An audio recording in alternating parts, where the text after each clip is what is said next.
Good morning, Crystal Lake campers. I'm your Crystal Lake camper broadcaster, Bradley Droop, right? Yeah, that's right. Yeah. And I'm your Crystal Lake camp counselor broadcaster, Terrence Flim.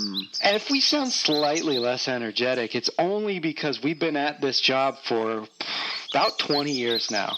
Many summers. Years. Yeah. Yes. Because it's anywhere between 1997 and 2001, according to whatever timelines you look at on the internet or just whatever. But I'm worried about Y2K. Oh, big time. And the only thing that's getting me through it is my Got Milk shirt. Forget Jason, I know he's been a scourge of this land for a long time, but what's going to happen when the millennium comes and all of our computers don't work?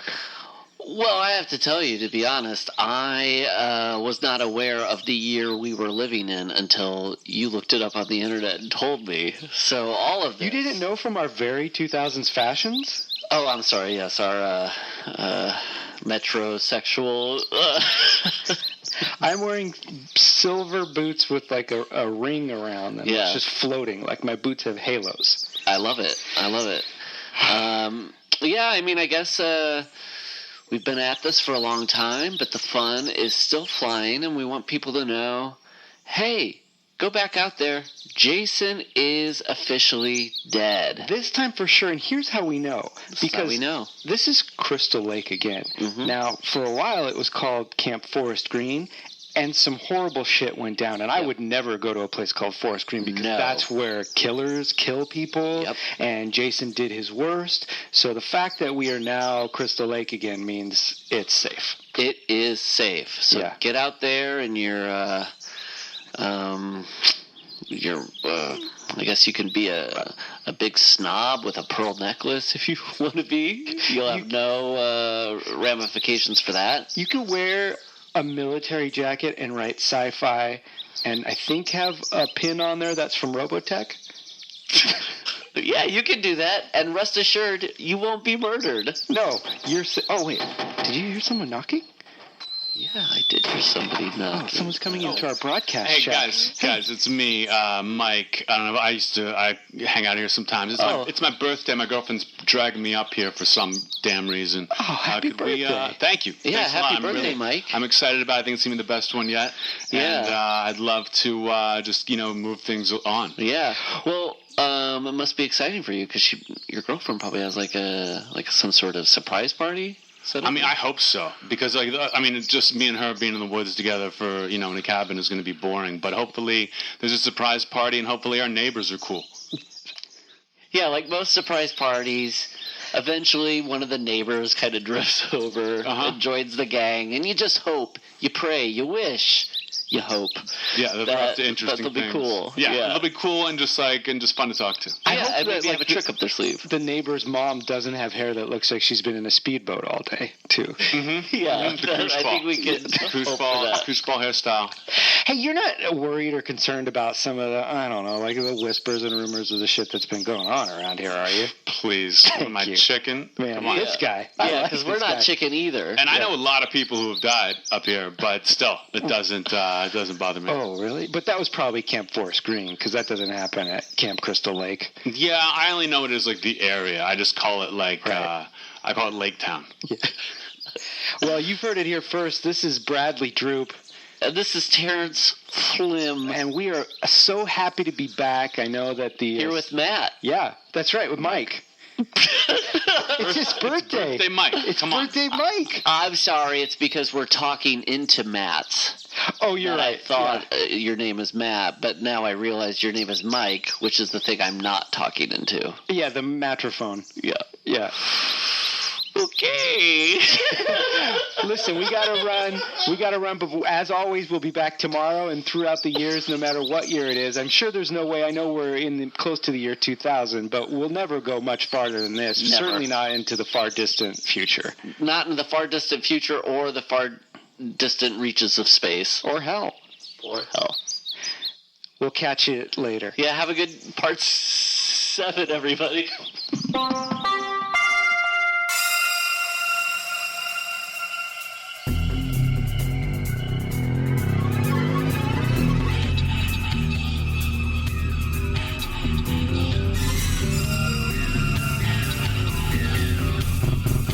Do you guys want to redo that? Or... Wait till you hear it with effects. All right. Yeah, cool. Paul. Yes. We're back. We've taken a couple weeks off. Yeah, our listeners wouldn't know. No. For them, they go every Friday. But what they don't know, BTS, behind the scenes, is that sometimes we backlog the recordings. Because somebody might have a trip. Or somebody might have a voyage. Yeah. And so we need to... But now, we're back. And it feels good. It feels real good. And it's going to feel weird that we'll probably talk about it on the episode before this, but we're recording part 7 before part 6. But don't worry, we know how to handle that. We know you're in the hands of pros, and we know how to handle when you shoot something out of order, okay? Yeah, that's right. It's like you think in movies when somebody in scene 8 has ink spilled on them, when they shoot scene 9 beforehand, they're not going to have ink all over them? That was the clearest way to get that point across. This is why I love doing this with you. Yes.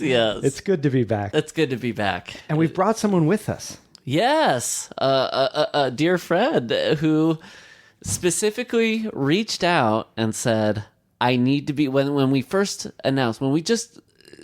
gave it to the gods. After the gods gave the idea to us. Yes, and then we said back to the gods, could we make a podcast about Friday the 13th? An angel, continuing this metaphor, an angel reached out to me, Anthony Jeselnik, and said, dibs on part 7. Oh, that was the amazing part. I was aggressive. I was just like, this is a sham if you don't have me come do part 7. What I love is that this is the one film you didn't have to be aggressive about. Like, it was there for the taking. That's why I'm so aggressive about it, is that no one shares my love. Like, no one. And I've gotten into major fights about this. Over part 7? Fist fights or just 7. verbal fights? I don't really use my fists. I'm more of a bad guy, but I've definitely gotten physical with anyone who's tried to talk trash about part 7. But I think you're going to have an ally, at least in me. I don't know where you are on this, Paul, but I enjoyed this film quite a bit. So I think we're going to have a real love fest. Well, and I think it's also good to, no matter what our feelings are, to have somebody who's a huge advocate being here. Because the thing I worry about is, I remember Steve Martin once said, somebody asked him, like, what movies you made aren't you too proud of? And he's like, well, I don't want to say that, because if somebody really likes that movie, then they feel like they can't like it because I don't like it or whatever. Similarly with this podcast, I got to make sure you're tuning in because you like these movies. You're not tuning in to hear old Paul bitch about the things he doesn't like. So I'm going to try and stay in positive mode. But you know what? What you're saying. So we're kind of shaking out here what's going to be the pros and cons. But there are terrible things in this movie. Like unforgivable things that I'm also thrilled to talk about. Like, it's part of my love is how bad much of the movie is. Okay, so that's maybe what the relationship is here for you. It's not necessarily like you're going to come in and be like, 100% this was a flawless height of masterpiece. Cinema. Yeah. I would say it's almost like you have a favorite album and you listen to it again and you're like, oh, some of these songs are really bad, but I still love the album. Like the things that drew me to the movie and made me love the movie more than any other Friday the 13th are still there. And I think all the bad things in this one are in all the other movies too. It's not like this is the one they messed up. Right. Yeah, you know, this is not the biggest sinner of the bunch, for sure. No. And there's some of them are boring. And I think that's the worst you can be. And this one is certainly not boring. Correct. Well, that is exactly my theory when I go through some of the James Bond movies on another podcast called James Bonding. And I hate the boring ones. I like them if they're horrible or great. Yeah, the worst crime is to be boring. Yeah. So tell us about your history of Friday the 13th, Anthony. Was part 7 your first? Or Part 7 was my first. And I would say not only was it my first Friday the 13th movie, was probably the first like unedited horror movie I got to see as a kid, where one of my friends down the street had HBO, and all of a sudden they just like call me and they're like, oh, this movie's on, you've got to come watch it. And I ran over there. And so you haven't even seen the beginning initially. No, I think I came in. I honestly remember coming in during the skinny dipping scene in the lake. Wow. But like being like, oh wow, a naked girl. You know, like, nice way to come in. The amount of nudity in the film is off the charts. Yes, it is. Every single actor in it is a 10, including the doctor and the mom. I'm into Dr. 10 Cruz. talent and ability, or 10 attractiveness? Pure attractiveness. Oh, sure. Pure looks. They were hot for the time, and then you have to go back and watch old ones. There's some uggos in there. This one they got like people are like legitimate. The stoner girl is like super hot. Tiffany, Right. Tina. I'm sorry. Tina. Oh, yeah. They're But all. you're fine to make that mistake, because I feel like most girls in the late 80s were named either Tina or Tiffany. Or there's a Trish, too, in Right. this series, too. If there's a Wait, T and an I, Who's the main girl? a Tina. Tina, and who's the girl with the pearls? Melissa. Melissa. Okay, Melissa. I'm mixed because Melissa looks like a Tina. You're right. Yes. Yeah. You know what I mean? And She Tina seems- looks she like a behaves Melissa. Tina. Yeah. Yeah. Honestly. Yeah. So I imagine when your friends told you about it, it was like some sort of Little Rascals thing where it was like a tin can on a wire. Like they like called you up and you put the tin can in your ear. They're like, Friday 13th Part 7's on Jessel? I had a telephone. Oh, okay. Or they called me on the phone, or like come down. But I remember like running, and then for months after that, whenever it was on, they would call me, or we would like plan around. Oh, it's going to be on again. We got to watch it. that is a great memory. And then I went back and memory. watched the rest of them, and I was like, I hate all these. Like I was telling you before, Oh. like my favorite Friday the 13th is Part 7, and my second favorite is none of them. That's a line in the sand. That's how hard I stand for Part 7. Is there anything else in your life that you would do that for? Because you're probably the only person in the world that feels specifically that way. That the Is rest there can like go to hell. a team where you like the team member but hate the entire administration? Or No, Are you talking about like a president administrator? like a sports team administration? This is a bad metaphor. This is poorly. This is like it As doesn't. soon as I started wading into the waters of sports, I was like, yo. Unless I'm talking about Huey Lewis's album Sports, then I'm in trouble. The Rams it's are just- a great sports administration. But I think all the best parts of the Friday the 13th franchise are represented in this film to the best of their ability. It's got the best death of the whole franchise. The one death they call back to later on in Jason true. X. Oh, that's like true. the very best death. Yeah. A lot of gore taken out, which I wish they hadn't. But you can when you rewatch, you're like, oh, this would have been way Yeah. cooler death. Yeah. If they had been able to show it the way they wanted to. And I like walking Jason. Yeah. I like the fact that he doesn't need to breathe, but he breathes heavily all the time. Like really big in the chest, and he walks after you, and there's nothing you can do. And there's a scene where Jason operates a power tool that he should in no way have any comprehension of. All right, this little you're like frog boy. He finds that like the giant like chainsaw thing that you're like, you wouldn't know how to use this, Yeah. much less prime it and gas it up. Like no way. That I love that. And yeah, the sex. I think the sex drew me in. The violence kept me there. And then every other movie I saw after that, or Friday the 13th, I was like, this is boring now. Wow. So it does have a bit of the like your first taste is the best, right? 100%. you never forget your first. I can't argue against it being bad. I can tell you what I loved about it, but if you're like, but this and this, and actually in the first one, like, yeah. I get it. Right. It's like when you see a classic movie, like an old like black and white movie, Right. and you're like, this all seems hack. It's like, yeah, it's hacked now, Right. because of this movie. Yeah, but you're Yeah. lucky because you don't have to defend this movie here. All you have to do is praise it, and we got your back. Yeah, all you have to do is praise, celebrate, and worship. Let's take hands. Let's Yeah, hold hands. yeah. Okay. Ouch. Guys, take off your rings. Sorry. Oh, your rings are incredibly hot. So we had a very similar thing. I saw Part 8 on Cinemax. Takes Manhattan. Yes, a group, and I think the movie was popular all over the country. It was an overnight, and they were like, "Hey, let's watch Part 8. It's starting. It's already on." They didn't even say Friday the 13th. They're just like, let's watch Part 8. What? Let's watch Part 8. And Paul's like, what? Part 8 of what? Part 8. Paul doesn't know what we're talking about. The piece 8 of a Trivial Pursuit pie. I thought, Part 8 of I, Claudius? Great. Oh, sign me up, boys. No. Boobs and blood. And yes.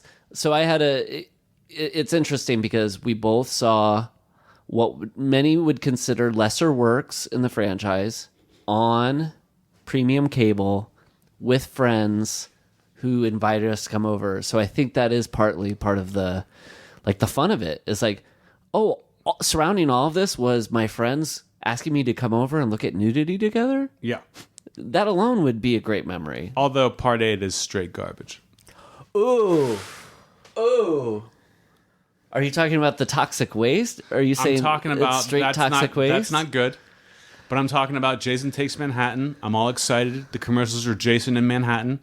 And then you watch a movie where Jason's on a boat. For 90... In his defense, he's also in Canada quite a bit. Yes, in the streets of Vancouver. Yes, he is. So, It'd almost be as if a movie promised a big fight between Jason and somebody with telekinesis, and it happens at the 76-minute mark. That's when she figures it out. Of an 88-minute movie. That's part of her journey. I'd like to see what more time was spent in New York versus him fighting Carrie. I noticed a lot of times her telekinetic powers were mostly her noticing things nearby. You know what I mean? It's like Jason's coming up the stairs and she's looking around until she sees a light bulb. And she's like, yo, I can use that. Her power is object permanence. Yeah. The skill that a 1-year-old gets, which is the idea that something leaves the room, it'll come back. Well, before we roll up our sleeves and dig in, I just want to say, Anthony, thank you for joining us on the show. And I've known Anthony for maybe 15 years now. And from the beginning, when I first met him, me and all the other comics at the open mic were like, this guy's a stone cold genius. This is the funniest guy in the world. I don't mean to put you on the spot by embarrassing you with praise, my friend. But please. I'm just how can he read my mind? Thank you. Yes, I remember you. I remember you coming onto the scene as well and being very delighted with this new voice in comedy. I was delighted with my own voice, and we were we were instant friends. Yeah. And lately, I slap you around on Twitter sometimes, and people wonder if we hate each other. Yes, I make bad puns on Twitter, and you'll react to it, and then it seems as if people do believe we have genuine animosity. Mm-hmm. And which we do. We have genuine. Just you feel it, right, Gordon? Yeah, well, just based in how you feel about this film, Yeah. I feel like I'm going to be the parent. Yeah. You might have to pull us apart by the end of the podcast. You're also sharing a mic, so right. Yeah. I think when I refused to co-star in Love, you were up. You got up. There was like a big rift between us. I was like, give it to Gillian Jacobs. Give it to Gillian, and I think I can just picture her in it. And you were pretty pissed. Well, I could have pictured you in it too, with the blonde wig and the red swimsuit sort of clothes. But yeah, I just would never work with Judd. that was your first when you first took a step into show business. You're like, I will never work with this guy. But thank you so much for coming on the show, Anthony. It's much appreciated. No, thank you for having me. And again, I insisted on this. This is I'm not doing anyone a favor, except for the listeners. Well, That's I true. do think there's Part 7 diehard fans out here, so I do believe that they will really appreciate that we brought somebody on to give a full-throated endorsement. That's right. That's good. Yeah. So, how'd you guys feel right off the bat? Well, it's right back into long flashback sequences, which had gone away for a bit and was like a staple of the first 4, I think. Yeah. And then, man, they take some time again because they know they've got about an hour and 5 minutes to this movie, and they're going to need some credits and some flashbacks to get this thing in theaters, I think. Yes. Yeah, they're padding flashbacks for sure. Yeah. But what's interesting this time is the narrator. Wait, is that this one or the last one? No, that's this one. Because I'm afraid I'm going to get things mixed up. But do you know who that is? I heard. Yeah. Do you want to say it? Are you excited? I don't want know to if say I it can together? without stuttering. Let's say it together. Okay. Ready? It was the narrator of that flashback where he's like, but then he came back and then people tried to kill him again. That was Crazy Ralph. What? I love the echo of your guitars, underlined. That was like the crickets that we needed in that moment. Let's try it again. I want to hear that. Crazy Ralph. That actually had kind of like a ring. Yeah. Like Crazy Ralph was the guy in the first two who's like, "You're all doomed. If you come here, you're gonna go to hell." Okay, the guy is in every other horror movie. Yes. His type. Yes. They even though he died in the franchise, his voice lived on as the narrator of this. Yes, and his stereotype lived on because he's kind of the drunken gravedigger in the last movie. You're right. Similar he's type. kind of he's doing in this narration what he did in those first two movies, which is sort of saying like, steer clear. Yeah. I'm giving you all the details here, and if you're gonna go forth, good luck surviving, kids. I mean, this shit has its roots in Greek tragedy, where some kind of chorus comes out and says, basically, "Go not there." Yeah, go not there. Yeah, and this stuff is as deep as Greek drama. It's deep as Greek. Deep as You know what? I wish in the beginning of the movie they would just tell you like how kick-ass Crystal Lake is aside from Jason. Like why anyone would ever go there knowing all these things and then the chances you're taking. Like listen, it's like $20 a night and you get 80 of your friends and it's super cheap to get one of these cabins. Like the water is beautiful. There's a tire swing. Like they don't get into any of that. It's just like there's not really anything to do except get yourself killed. Yeah. Right, but if the tourism council like really put their heads together, they would be like, "We got some awesome water slides." Mm-hmm. The lake changes sizes movie to movie. At one point, it opens up into the ocean, so it's really something. What I would like, just to start off, like I Yes. forgot this at the end of part 6. Jason drowns. He gets the thing around his Yeah. neck. Right. He's in the bottom of the lake. No one goes to get him. Yeah. No one's like, they were like, oh, he's cool. He's cool down there. We can just. Well, does anyone leave know besides Tommy? But you think And somebody Tommy- would maybe go swimming for crawdads or something and maybe come Oh, they're going upon to him? find a little bit more. Yeah. But Tommy wants him there because that was his goal. Is for some reason Tommy just offers up this fact that if you get Jason back to the lake, he'll stay dead or stay there. That has never been discussed. Yeah, that's a little And Tommy dies ad hoc. killing Jason, right? Like Jason kills Tommy. No, Tommy No, he- survives. Tommy lives Yeah. and doesn't tell anybody, hey, he's in the lake. I think that's the thing is hey, he thinks maybe it's done. Let's go throw some extra chains on that thing. No, he's done. You know what I He's mean? done. This is finally closure for him because he's been battling him for 2 movies and he won't die. But now he knows if he gets him down there. But yeah, you're I just right. can't Like, believe no put a one's like- cage. Yeah, like no one's like, hey, how did you get out of that? You know what I mean? He's like, oh, don't. It's fine. In Like, Tommy's I fixed defense, it. it worked until a telekinetic teeny came Yeah, along. he didn't expect the telekinetic teeny. And again, when Tina brings Jason back to life with the telekinetic powers, what is she trying? She's to trying to resurrect her. do? Her father, which Dad. means that they leave her father in the lake too. Like, why? Yeah, right. Like, if you die in that lake, it's just like, well, They're like, you know what? It's 5 feet deep. We really don't feel like getting in there. He literally fell right in front of the dock. Like, you know where he is. Well, I don't even know how he died. When I watched that moment, he falls up. Which that moment when the dock starts like moving and shifting, it feels like on the Universal Studio tour when you like old drive bridge. up and they're like, "Look at the old dock." Yeah. And like the dock starts moving in this like really mechanical way, and then they'd have some actor fall over, and they'd be like, "That was Alfred Hitchcock there."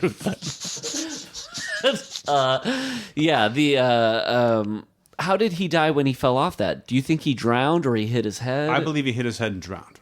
Yeah, I think. And then they didn't recover the body. They didn't even look for it. They said, They didn't even check to see if he was okay. They're like, oh, he's dead. let's let sleeping dads lie. Mm-hmm. They said that. And then, so now there's 2 bodies floating around there. There's the dead dad. And there's also the problem with the timeline.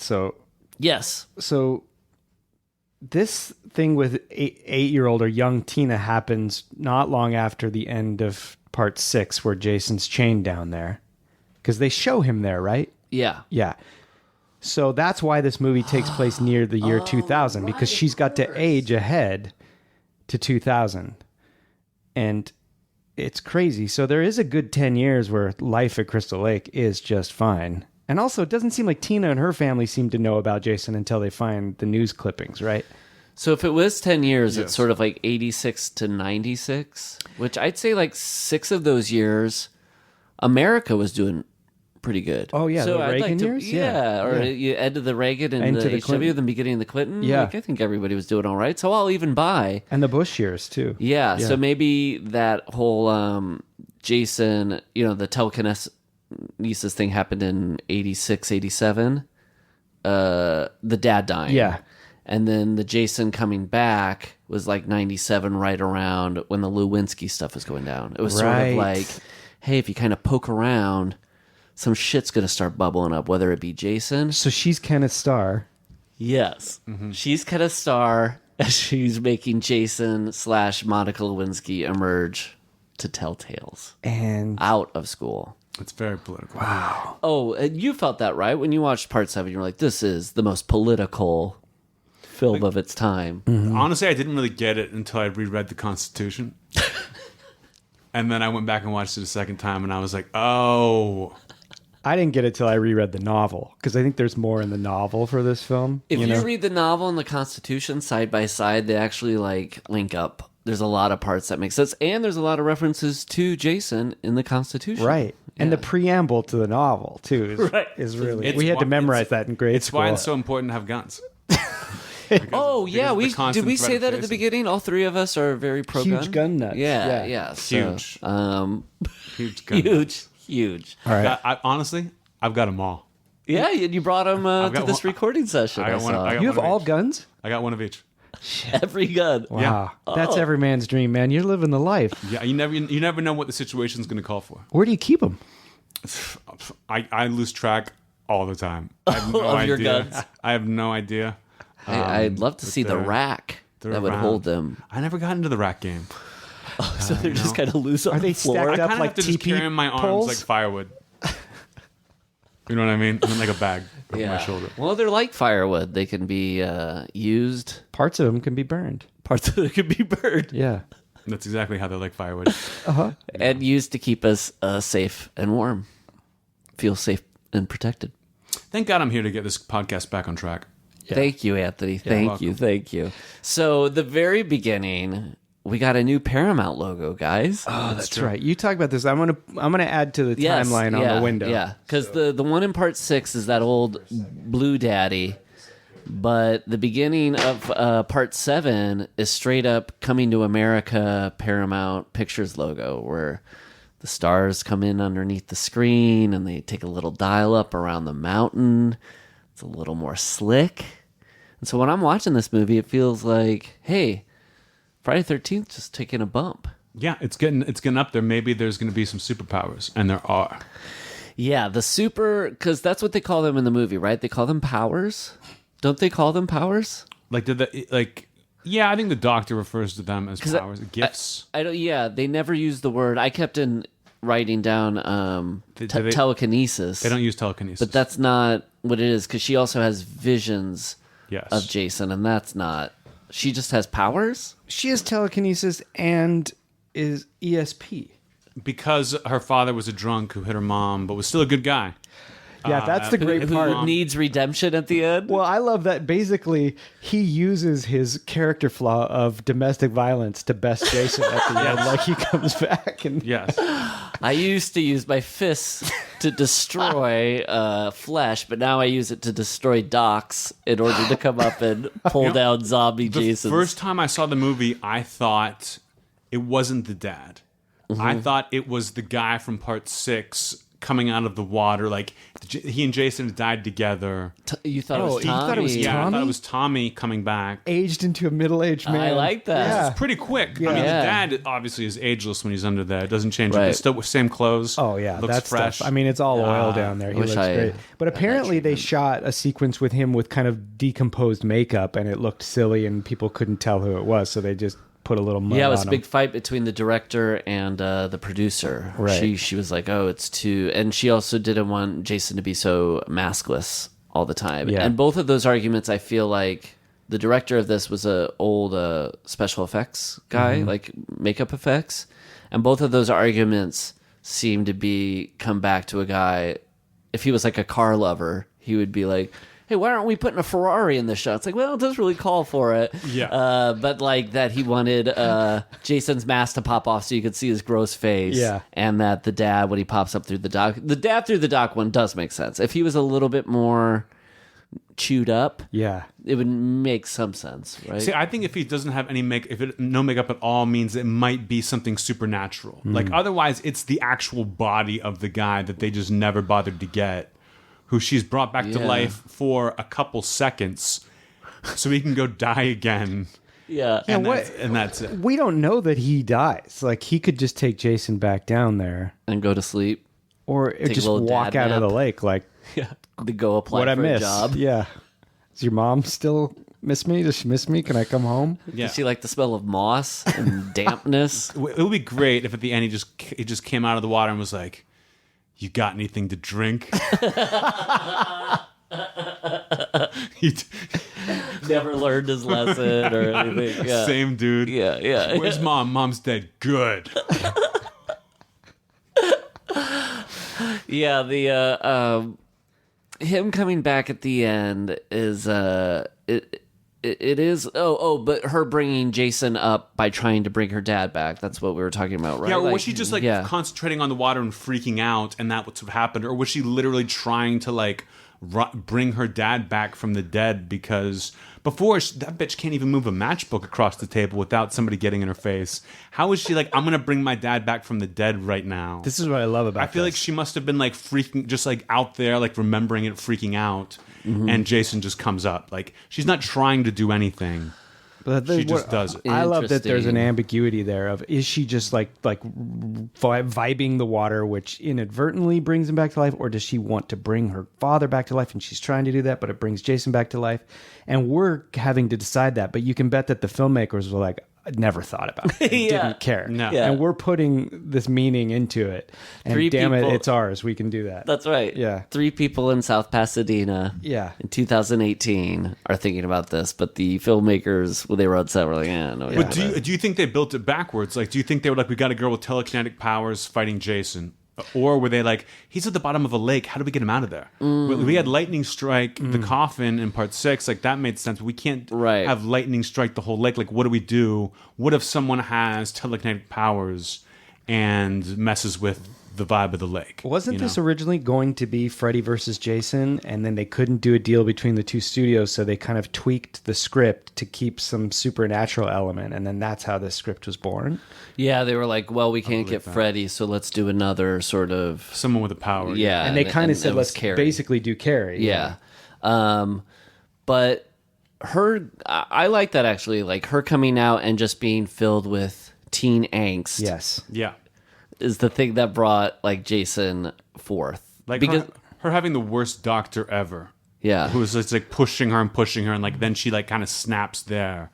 And that's where her powers really begin in earnest. Well, Bad News Cruz, that's his name. Dr. Cruz is Bad News Cruz. He's not a good doctor. Does anyone refer to him as Bad News Cruz? Yeah, they go, there's Tina goes, there's Bad News Cruz. I will go to bat for his wardrobe, though. I really like the way he's dressed in this film. Just some good sweaters. I love when he goes to play a prank on Tina, his patient, and puts the spike through. There's no way he can know that she saw a guy getting killed with the spike, but he takes the same exact spike that Mike, the birthday boy, got killed with. Yeah. And she has the vision of. Takes that same type, sticks it through the door.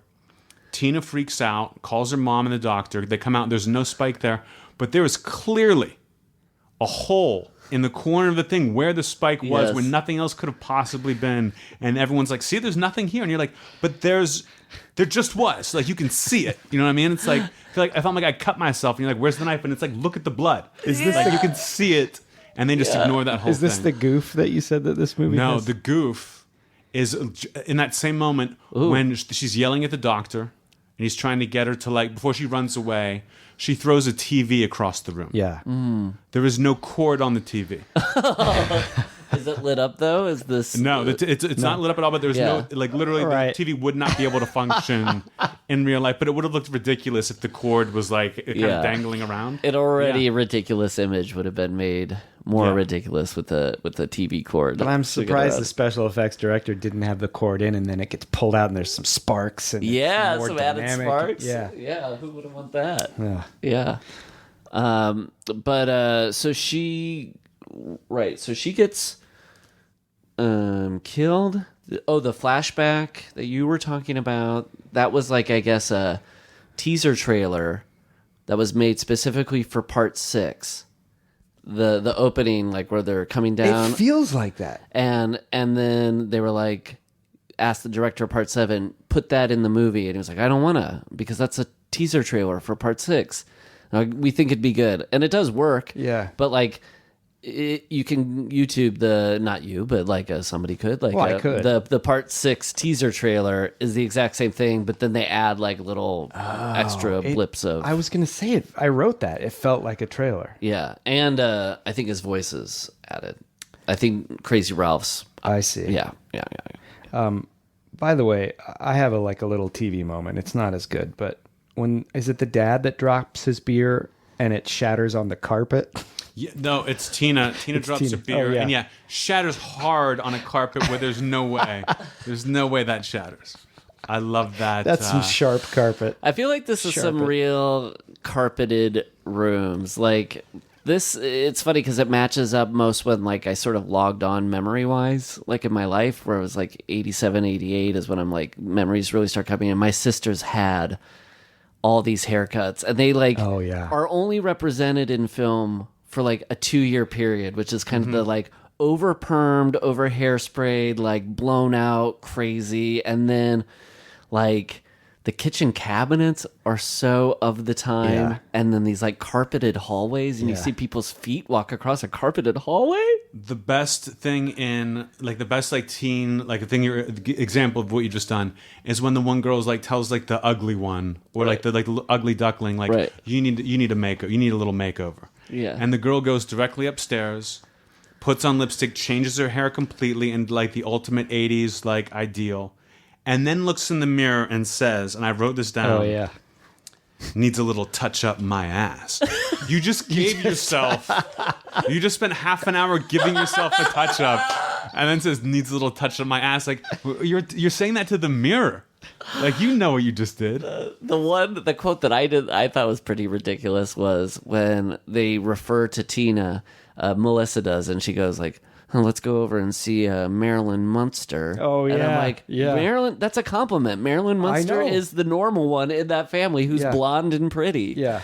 So, good burn. My favorite line delivery. I mean, what's the girl with the pearls again? Melissa. Melissa's line delivery is terrible in every line she utters. Like, But I love that character. I love Melissa. Totally. And Yeah, she seems like her part was cut up and everything. But when the girl goes skinny dipping, she says this, and it's the way she says it. She goes, "You need a formal invitation? Russell, party for 2. Right this way, please." And it is like the least sexy way a naked girl could invite a guy into the water that I've ever heard. Yeah, when you're using like restaurant terminology to get somebody to like skinny dip. She does like a sexy like laugh, like a need a formal invitation.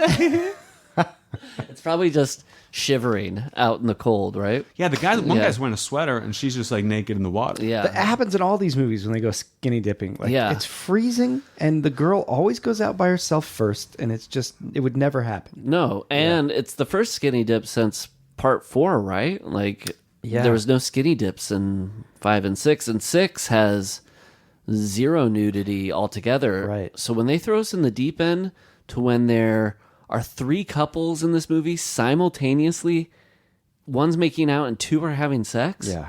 Was that like a conversation amongst them that was like, we're all going to go into the town to the store. We know we want to have sex, so let's just figure out timeline-wise, like coordinate. Yeah. Who gets where? Yeah. Dibs. Okay, I guess we're in the van. Yeah, And there's these one in the couples van. are interchangeable too. Like half the time they don't really develop many of the characters except for Melissa, and then you've got the ugly duckling, and that's it. You just know her as the ugly duckling. And the ugly duckling is sort of the female version of like Shelley, or previous characters we've seen in the series, which is the person who comes in and they feel like they're the outcast. None of them seem to like each other. No, at all. It's always the case with these. How do these people get together in the first place?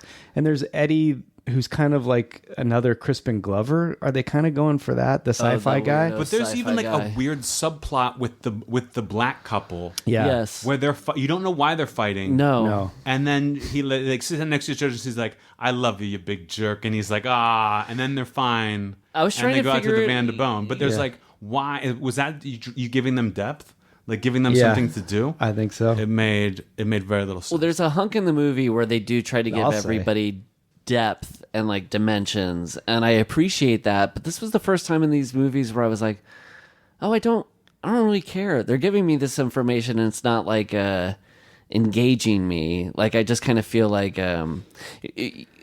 honestly, like I think it's like the first time they've had a real big teen ensemble since part 4, and in that time period, John Hughes has sort of come and exploded, and so when I see like the ugly duckling girl go to give herself a makeover, that feels very like John Hughes. That feels like Breakfast Club is sort of like... See, I almost think the opposite, that like all those moments between the characters just make you want them to die. Yes. Like this, Jason is the true star of this movie, that like you want him to kill everybody, and every death is awesome in its own way. And the ones that aren't like full-blown awesome, I believe, are because they had to edit out a lot of the...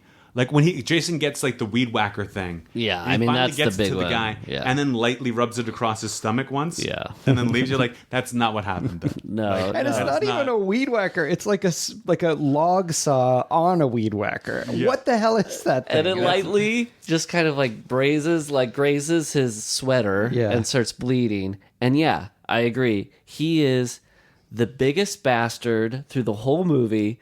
The whole reason they're building up is for him to have a spectacular death where you like he cheer. basically kills the mom out of sheer cowardness, right? Yes, which is like your death is going to be bad, and he's exploiting the daughter for her powers. So this is the guy, and I agree. I do think it's MPAA, and like if you on the DVDs and on YouTube, they have like somebody makes a rough dupe like VHS copy of the deleted deaths.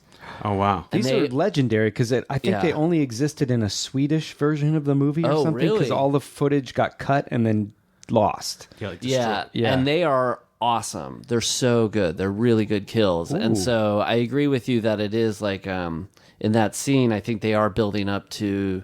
I mean, guys, we're all comedians here. The director in the interview is like... it's like if you're setting up a joke and you have the setup and no punchline. So like you've set up this whole time that this therapist or whatever he is a bastard, and then when he gets killed, it's sort of this light, like. But like the other one too that's awesome is Melissa is like. In most of these movies, somebody who's so hateable would be like the first to go. And I love that this movie makes the choice to be like, she is one of the last 2 or 3 survivors. Yeah. She's still like being a huge bitch to everybody until the very end. She's not panicked ever? No. They're like, everyone's dead. She's like, what are you talking about? I'm a bitch. Jeff? I don't care. But here's my favorite part. Rewatching it last night, when she's standing at the door and she's like, screw you guys, like, I'm getting out of here. Yeah. Door opens, she gets the axe to the head and then thrown over the TV, which is total disrespect. Like, not even like as a kill, like not even into the TV, like over the TV. But while they're watching her, you see Jason standing, like, walk into the door. Like, it goes from clear window to Jason is there, and they don't say anything.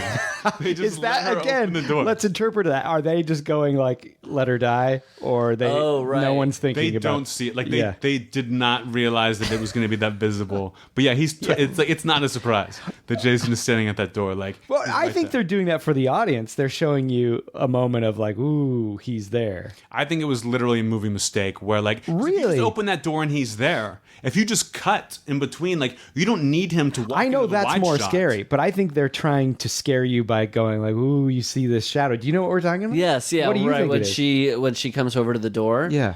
I thought it, like, for me when I saw it, it felt like a sitcom where somebody would be like, "We have nothing to worry about," and then they open up the door, and then like the neighbor's there. Yeah. So for me, I guess I thought it was like it was a cheap coincidence that he was there, not a clever one. But maybe it was. I think it's a clever one. It was a clever one. It seemed. You knew it was going to happen when you're watching the movie, but I did not see the foreshadowing beforehand, which I does not think helps the horror. Well, what do you listeners think? Text yes to 8551 or no to 8552. These all go to Ryan Seacrest's That's right. phone. But he'll let us know. Yeah. I think one of the best death in all of Friday the 13th is in this movie. The one they repeated, the sleeping bag scene. Yeah. But that is preceded by another great one where, and I think this again was edited for content, but Jason sneaks up on a guy. He never really, he's just standing there and then he kills you. Comes up behind the guy while he's carrying firewood. Lets him sit back and collect all the firewood first because Jason sees him like 10 minutes before, but lets him get all the firewood in his hands. And then puts his arm through his chest.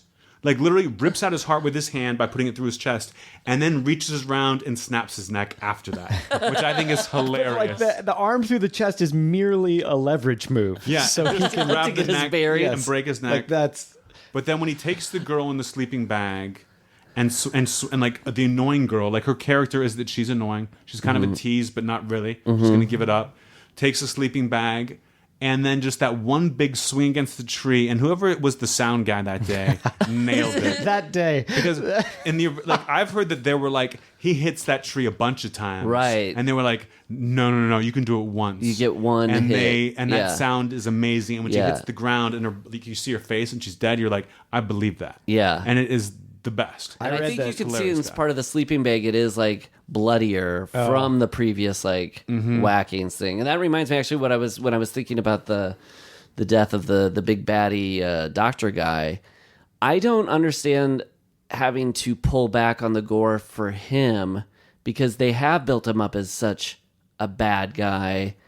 You'd think that there's some wiggle room and it's not in the ratings bloody. board. Yeah, that you would go, well, he's clearly deserving of punishment. So for people to witness violence on him isn't the same as violence on I bet it must have been like guts and stuff flying everywhere, and he's cut in half. Maybe. Like it must have just been like the sheer gruesomeness of it. On the sleeping bag girl, though, the thing that we're forgetting is that he cuts open the tent, comes in and gets her, is holding a machete, and could just more efficiently hack her in the face, but he decides to pick her up in the sleeping bag and take her outside and slam her against a tree. Not only that, but the next person he kills, he's somehow found an axe.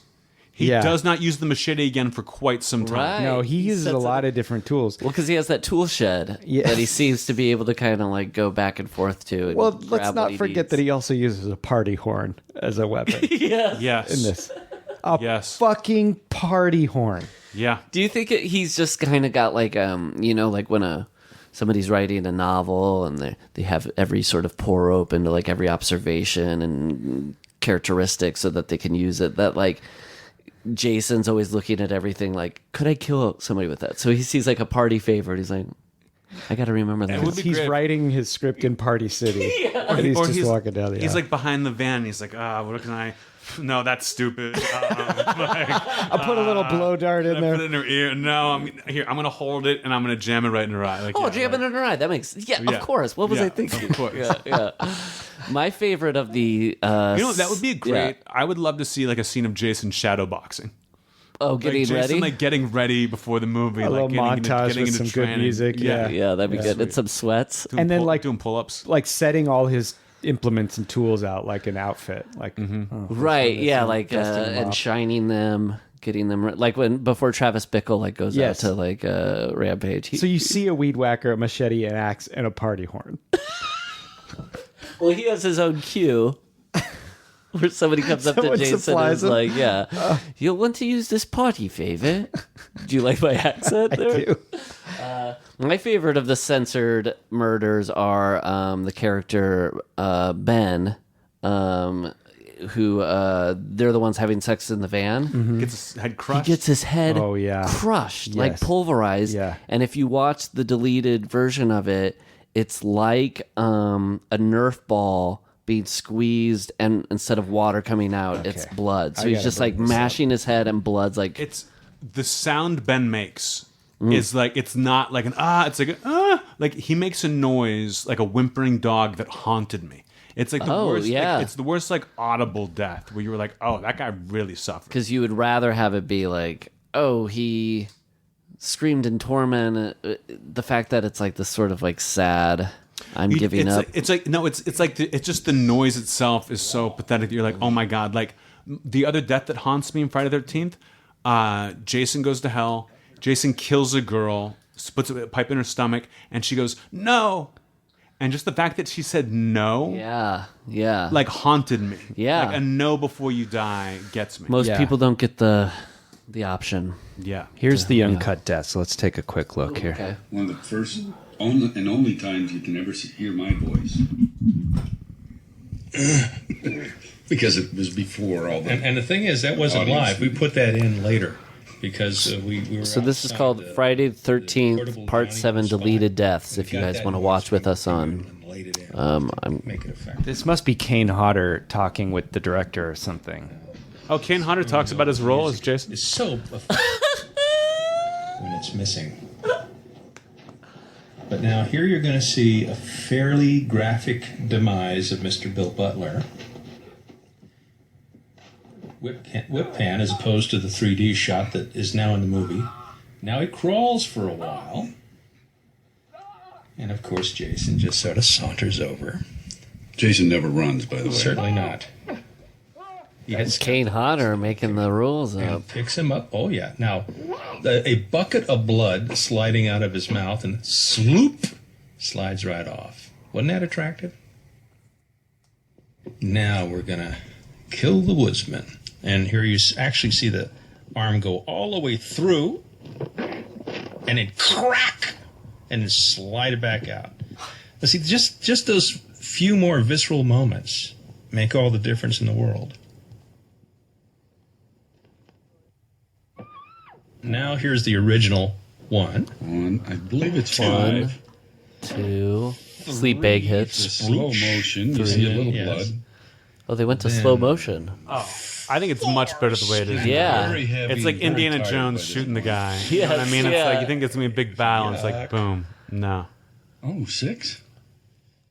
I think the sleeping bag was the first thing that was What described you to did me. see is a whole lot more blood. You know, in when the somebody's bag. like, "There's a I scary agree part that in one of these the other one's movies." better.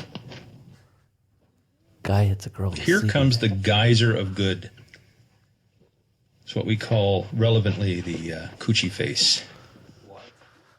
The coochie face. Is this the guy who gets the axe Isn't in that the nice? face? Not only did you miss that, but you missed this. The gurgling, yes. And did we know that was Ian Patterson, the producer, laying on the bank? Yes. right. The makeup on him? We all knew that. Yes, indeed. Most attractive that was.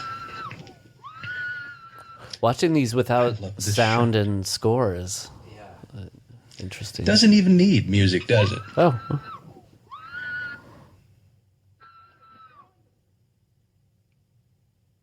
Lovely. He just said lovely Here's about his own Elizabeth's shot of a original woman death. being pulled underwater. If that deleted scene went to like Jason having like a love scene under the water with her, Okay, we're Then we'd doing understand. Craig Thomas's death here. The beautiful one. That's where he gets his head squeezed down to the size of a walnut, spewing blood. That's from all we every- saw there. Yeah. Oh, There now we it go. gets much more right here. Oh, there we go. That's good, huh? Look at that. It's beautiful. Yeah. Now, imagine little snap, crackle, pop, and some squirty sounds. Wouldn't that be attractive? And a party horn. Now, that would have made the setup would have made her death so much more enjoyable because we know what just happened outside, the carnage, the evil carnage, and then Remember what I said about grabbing people's heads? You can see how Michael? kind of rough I grabbed her head. Admission? Hello. Most attractive. Now here I think we see a little bit more gooby on his neck. I forgot about that. That would have been more effective, and I can't believe it had to get cut out. Yeah, let's see how much the doctor gets.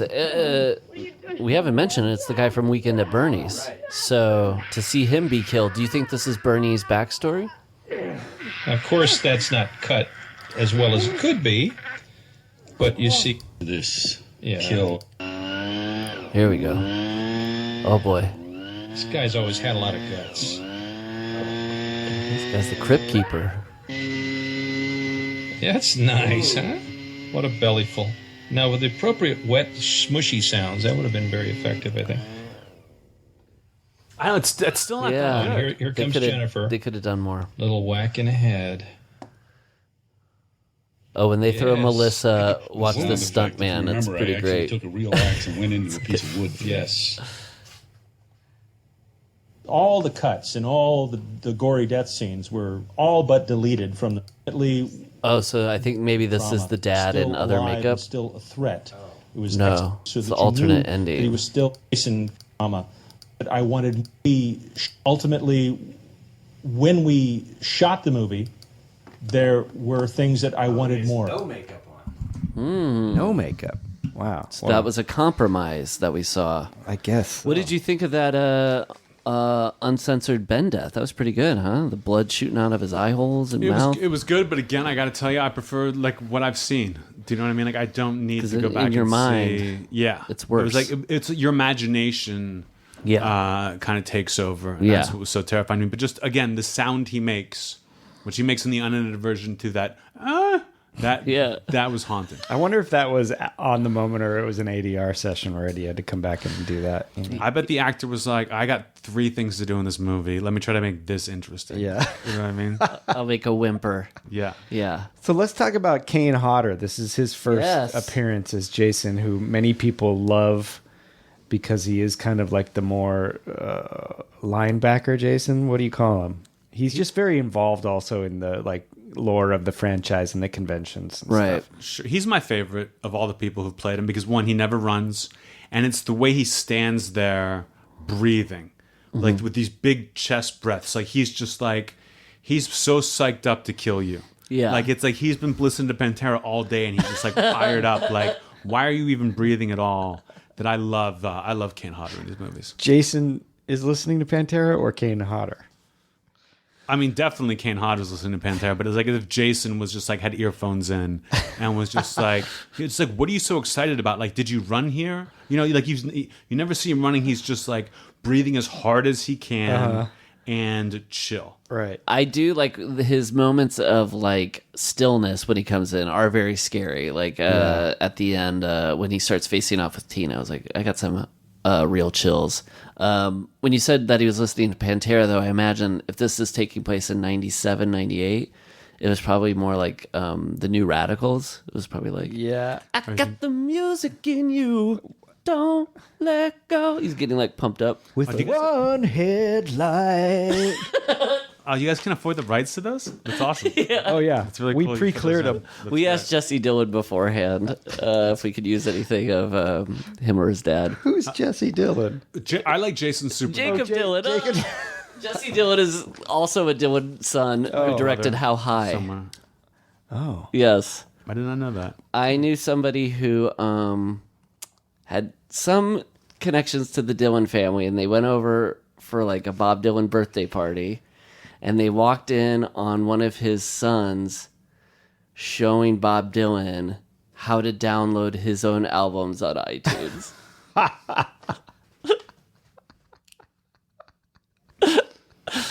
Yeah. That's it's neither here nor there.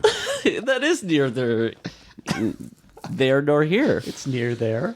But yes, Kane Hodder. So this is his first one. He does 7, 8, 9, and 10. Wow, that many. Yeah, and I do like the thing he does, like the sort of still, heavy breathing thing. That's good. and I like that the guy is proud to be part of the franchise, but your little shade, a little bit of shade that you threw there about like, oh, Kane Hodder's talking about being Jason, that is a little bit, and if I ever got to meet the guy, I would never say this. I would say, you're my favorite Jason, and I want you to be my daddy. But when... I do kind of think like being Jason is sort of supposed to be like being in the CIA or the Secret Service, which is like, you don't talk. It's cooler. Yeah. It's cooler to not talk about it because you kind of rob Jason of the mystique. Right. See, to me, and this is me being a child hearing about this, like, it almost seemed like they saw part 7 and were like, we got to find out more about this guy. Do you know what I mean? Like, because it's such a radical departure from Jason in the first movies that I thought people were just interested in him and what he did.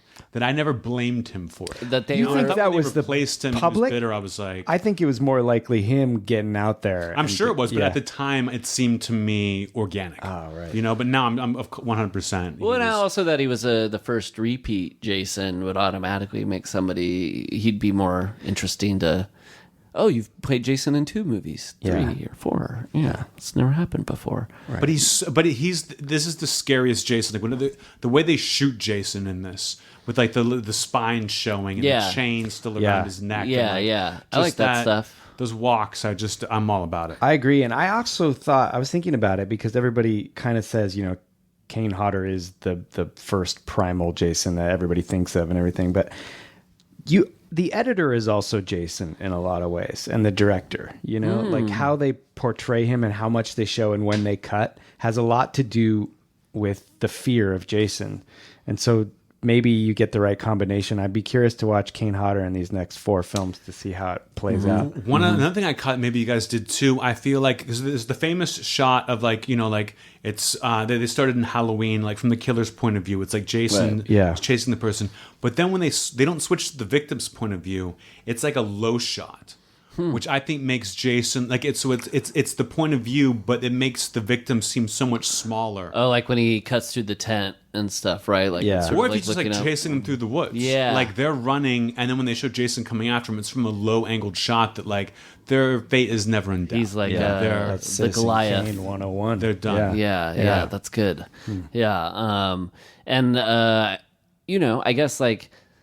It's a bummer when somebody doesn't take pride about having been in these movies and they kind of poo-poo them. Right. So the fact that he is the flip side of that, it takes a lot of pride in it, means I should probably think he's a cool dude. Another cool, like we keep talking about slow-moving Jason, chill Jason, kind of like I don't break a sweat Jason. At one point he does jump through a window unnecessarily, through a kitchen window to get to somebody. I don't think he even kills her. He jumps through to get to... Tina, right? And then she gets away. Yeah. But the fact that I just to picture Jason like getting a running start to get to clear what we'd have to clear to get through the window is hilarious to me. You think he did one of these? Yeah. The old Bugs Bunny. He's out ramp up. They keep finding bodies. Like he ends up stacking them all so he can like get a running start up the tower of bodies to get through the window. Like it's just a ridiculous physical move. When he breaks through that glass, it's both legs, both arms, like forward, jumping through to clear this kind of like narrow. He was put in a huge slingshot. Yeah, it's a lot. There are 3 sort of like very like stuntman moments in this movie, and it's like when he's jumping through that glass, when she drops the front porch roof on him, which is real, like he's just standing there and you see a guy get like completely smushed, and then that like. What was it? The longest controlled burn in cinema history? 40 seconds or something? Yeah. Another one is the staircase fall, which I just love because it's like pure stunt engineering where there's a certain amount of breakaway stairs and then there's real stairs and he has to fall backwards through them and apparently almost hit the real one. Oh, the real hard one. Yeah. The fact that they want to make a couple more just a little soft, right? I know, you'd think. Yeah, just to help Kane out. I always enjoy how Jason...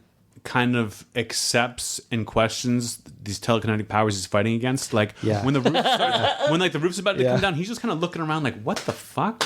But he's not like he's not panicked, but he knows something's happening. Like when the tree branches grab his leg, he looks down and then looks up at her to be like, what's happening now? Like he really does become like the coyote who's just kind of like down for it. But he does look around like he's questioning like what's happening. He doesn't understand like that this is possible. Yeah. Right, because Jason basically has like a child's brain, and when you're children, there's still the realm of possibility for all things. So I guess for him, maybe this would be he'd have an easier time accepting it. It's not that it's As crazy. it's happening, It's just he's new. just like, oh yeah, this is okay. I guess I never really stepped foot off Crystal Lake, so I guess they do these at malls. Yeah. And it's just coming in the woods right now. But he's still kind of looking around like, huh? He knows what malls are. Oh, Yeah, this it's is wrapped around different. my neck? Where did that come from? How does he I don't know what malls are? And I love that Tina thinks that after all she's put him through, that by picking him up, strangling him for a little bit, and then opening up the floor to drop him into the basement. Yeah. That's not gonna do it. She dropped a house on him and didn't work. And then that, dropping him in this, like, oh no, we're cool.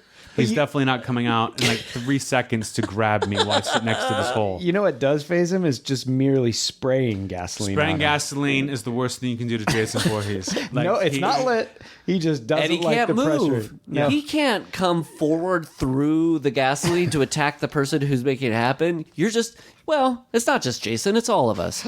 Once you start getting sprayed with gasoline, you can't run out of it. Well, actually, in the first Friday the 13th, before he drowns, there's the super soaker fight Right. that he Leads him to, yeah, yeah. that leads to him drowning. So water is like any kind of liquid being sprayed at him has never been. He Oh, does maybe seem to that's have what a it is. He liquid thought thing. the gasoline was like water. It's the He's like, lake. the thing that drowned me. Yep. Go, boy. If she was shooting solids at me, this would be a whole lot easier. Yeah. Or Yeah. vapors. Yeah, the nails don't gas. bother. Mist. I like that Yeah. when she shoots nails at him, he pulls out one nail and then leaves all the rest. Maybe he thinks they're cool. But like, then why did the one bother him? You know what I mean? If he just been like it would be really funny if there's like a 5-minute take of him just taking out one nail after another, not breaking eye contact. It's sort of like we're reaching I like would love that. Yeah. Daniel Stern Home Alone territory of Yeah. like when he like, you know, they always put in a couple of moments there where he'd go off and like sort of like lick his wounds. Yeah. So to see Jason like pulling in, dink, oh, dink, Yeah. Tell my wife I'm not gonna make it. Ooh, who's the Mrs. Voorhees? Oh, yeah. That was my Bruce Willis pulling glass out of his feet. And knocking down the Oh, plaza. and Die Hard. Yeah. Friday Hard. Okay. That time is a time. No, we got time to finish that joke if you want to go. I built in a little time, so go ahead, take it. Die Hard, more like Fry Die Hard. Fry Hard the 13th. Thank you, Matt. Fry Hard That's why we do this. Hunter. So you can help me in a pinch. You got it.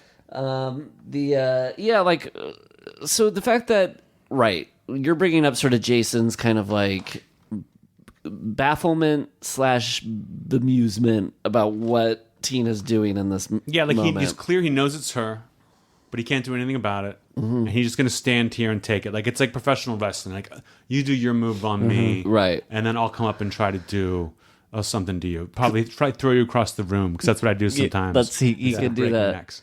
Because overall, like the idea that this exists in the Friday the 13th universe is like to think that like in part 1, when a mother was like avenging the death of her drowned boy by like attacking the counselors who were trying to restart the summer camp where he died, has now like when that was all happening, like the last 15 minutes of part 1, that in this world somebody was using their mind to move an ashtray to go back and forth across. That's crazy. This is Trump's America, this one. Like, how did we get here?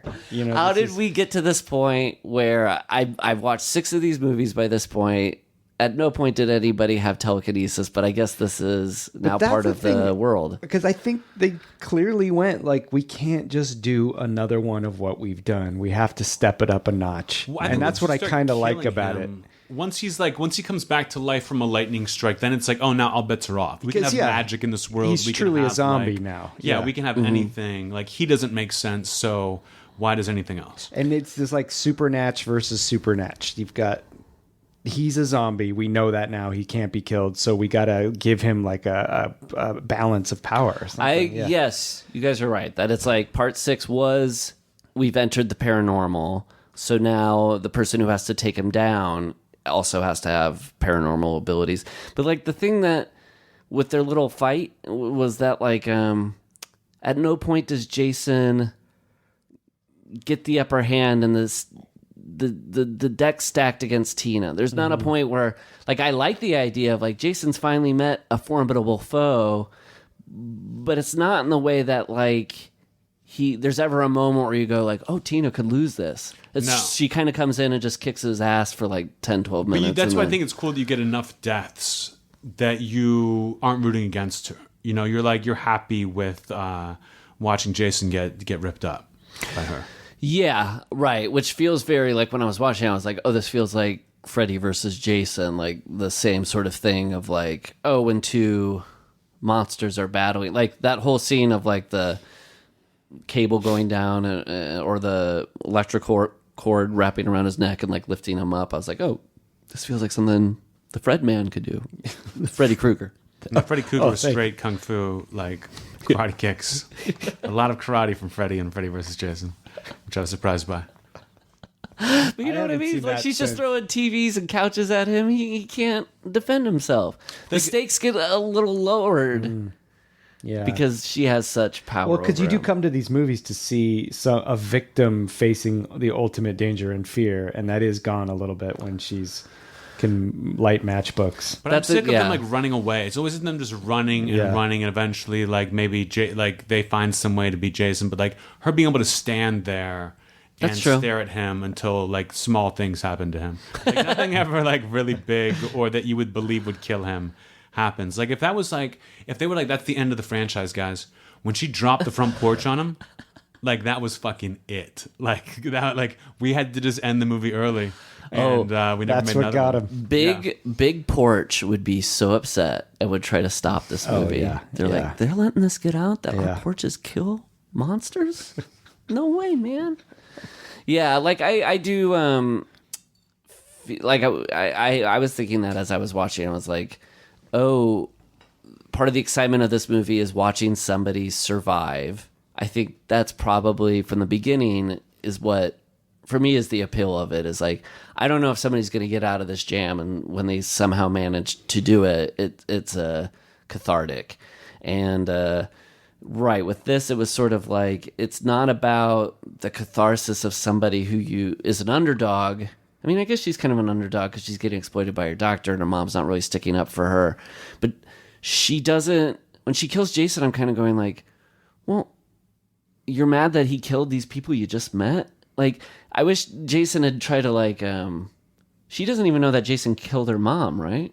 She does. She does. She sees the okay, vision that's of enough it. Then. That's enough. Yeah. I get why she. But I feel like at one point, like, no one knows who Jason is. No, and at one that's point the she weird picks up thing. a scrapbook and she just goes like, Jason Voorhees, and then closes the book, and then they know all about Jason. Yeah. Like, I didn't understand how she knew. I just assumed that, like, everyone knew about Jason. Right, me but too. They never mentioned him before that. Like, also, they're living next door to the lake, and they're living right at the place where the last Jason massacre happened.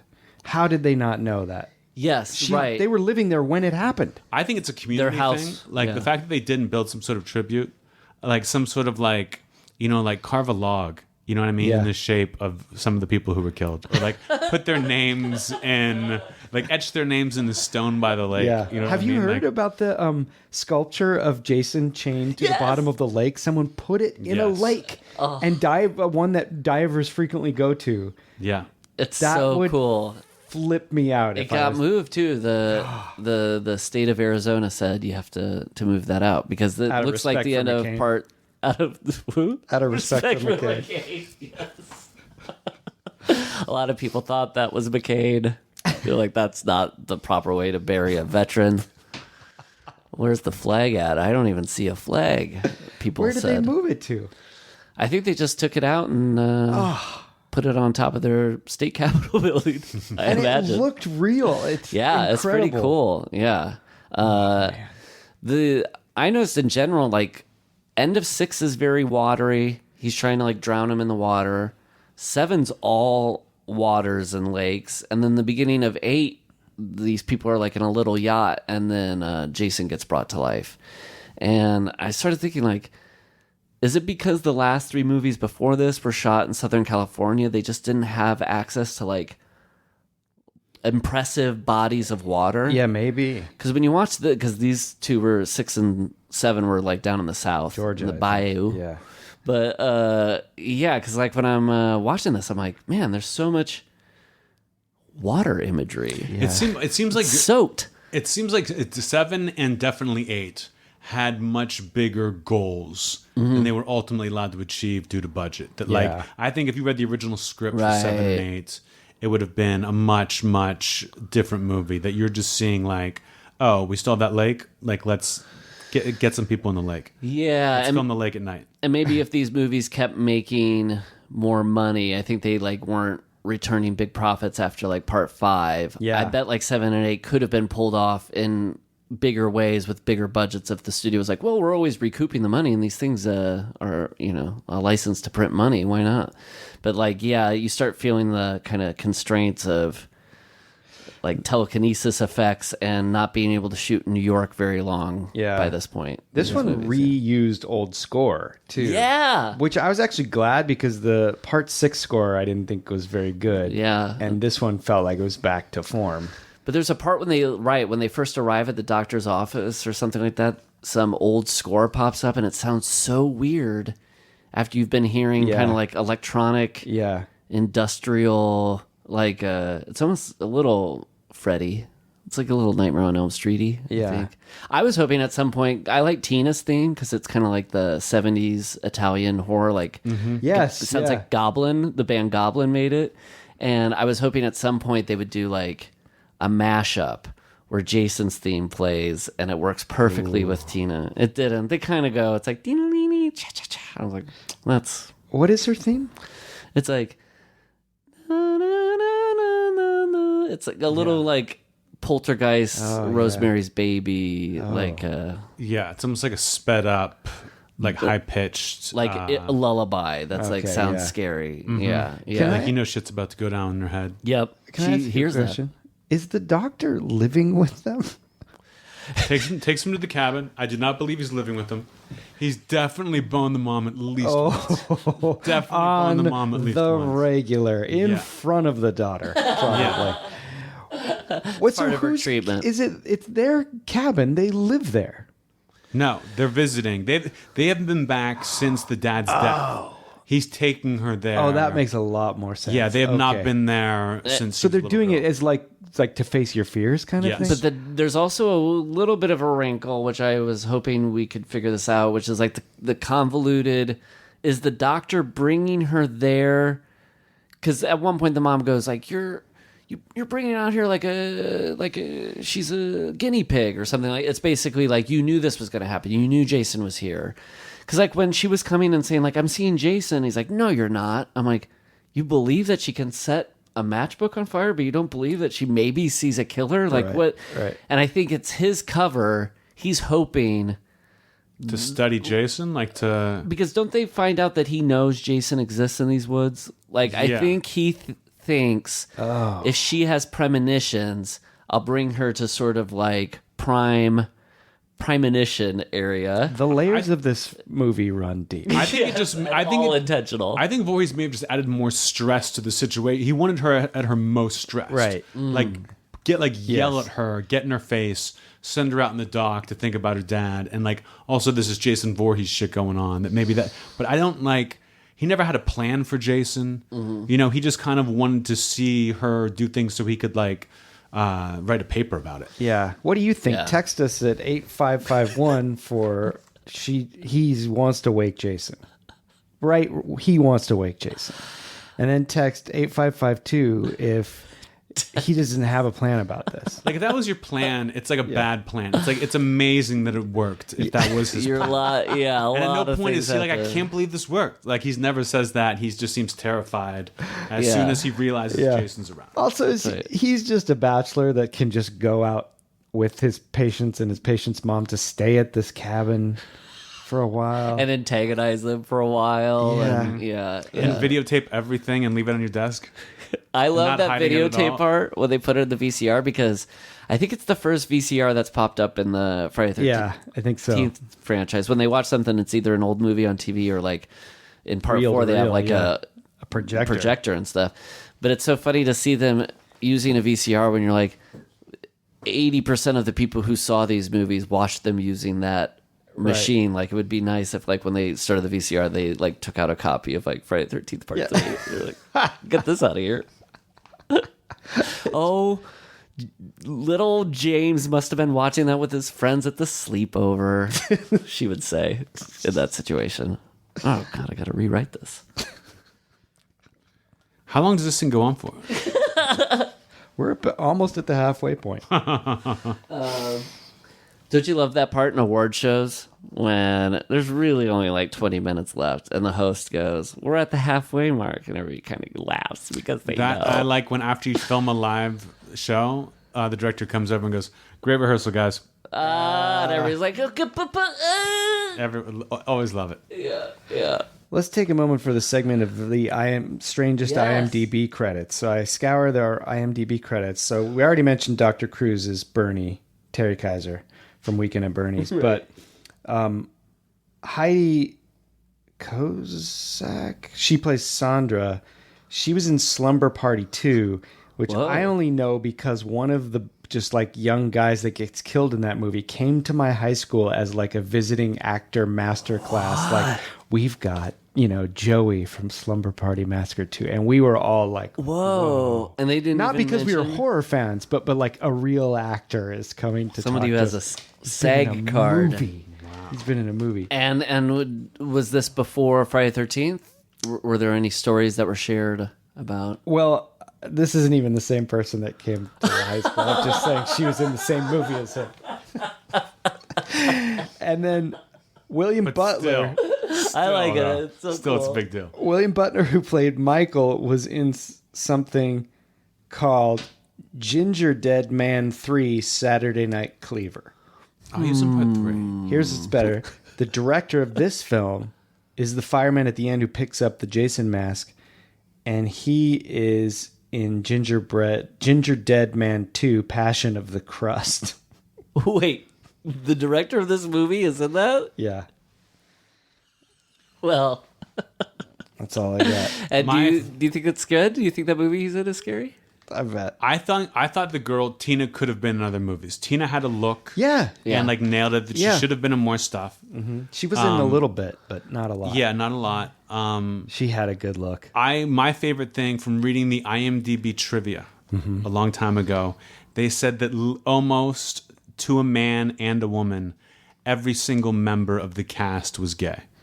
They were all gay men and lesbians. That the crew called it Friday the 13th. What? And they were all just boning each other, and like it was tough to get everyone to be serious on set because they were all just like these like young playing grab ass. Yeah, just like all the drama. All like Mark's not coming out of his trailer because fucking Jeff did last night. Like they're just like, what? Yeah, like that is what IMDb trivia are you reading? I scoured that thing. I've heard of Friday the 13th. Maybe they edited it. But I remember seeing like, and it wasn't in a bad way. It was like like this is just hilarious that every single actor, both man and woman, happen to be gay, and they're having the fucking time of their lives shooting this film. Maybe they have little reunions, That's nice, yeah. Because I don't think that was by design. It was sort of like they cast all these actors, and then they found out later that they were gay and lesbian, and what a party! But when you know that, and then you go back and watch it, like it makes every love scene hilarious. It makes every love scene super awkward and like really funny. That like. The guy's like, "Oh boy, she's taking her clothes off and getting in the lake," and he's like, as he like struggles to get the sweater off his neck, you're like, "Come on, I just can't seem to. Oh gosh, oh honey, I'll be right in, but this darn sweater's a real. It's taking me a while. Keep swimming." Well, any time a man like ogles a woman in a horror movie or any kind of movie, it's always so funny because it's like the one I think about is like Chopping Mall. There's a part where a man and a woman have sex, and then he gets up and he's like, "I gotta go to the bathroom," and she goes, "Well, come back soon." He's like, yeah, I'll take my time. It's like, "No, come back soon for these." She pulls down her sheet and she shows her boobs. Her sheets, her multiple sheets. She pulls them down. She shows her breasts. And it's the first time we in the audience are seeing him. We didn't see the sex scene, but he's presumably. But he goes, "Oh yeah, I'll be back real soon." And it's like, I feel like once you've had sex and have seen the boobs, but I didn't see those amidst penetration. No, you're not as like excited to like get back to them. Yeah, I was looking in your eyes the entire time. I didn't see those. Now you I'm had getting those there. They were there. I'm getting permission. That's great.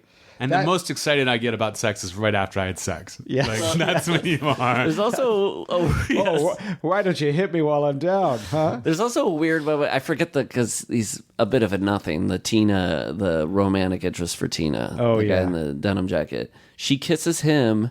I found this so perverse. They kiss, and then Tina comes home And kisses her mom. and kisses her mom. And then her mom goes, "What was that for?" She goes, "Nothing." And it's like, because you got horny from your brother, for your boyfriend, you want to kiss your mom? Yeah. You guys haven't done that? I mean, we've all done it, but to represent it on cinema? Oh, right. Yeah, like that's among us. That's our little secret. Yeah, they had a very chaste relationship. I also like when Melissa tries to make the guy who's never showed her any interest whatsoever jealous by almost having sex with the nerd guy. Yeah. And gives him like 10 minutes and is like, I gave you a chance. It just didn't work out. You're like, you did what? And he thought that, and she's like, I was hoping that like Michael would come back and see us. And it's like, that would never happen. Like, that is a poorly thought out plan. You picked the worst person, the worst guy at that party to do it with. You picked the worst guy, the guy who after she leaves, he says the C word and then pulls out a weird gadget to figure out what the presents are. That's right. What his friend's birthday presents are. Right.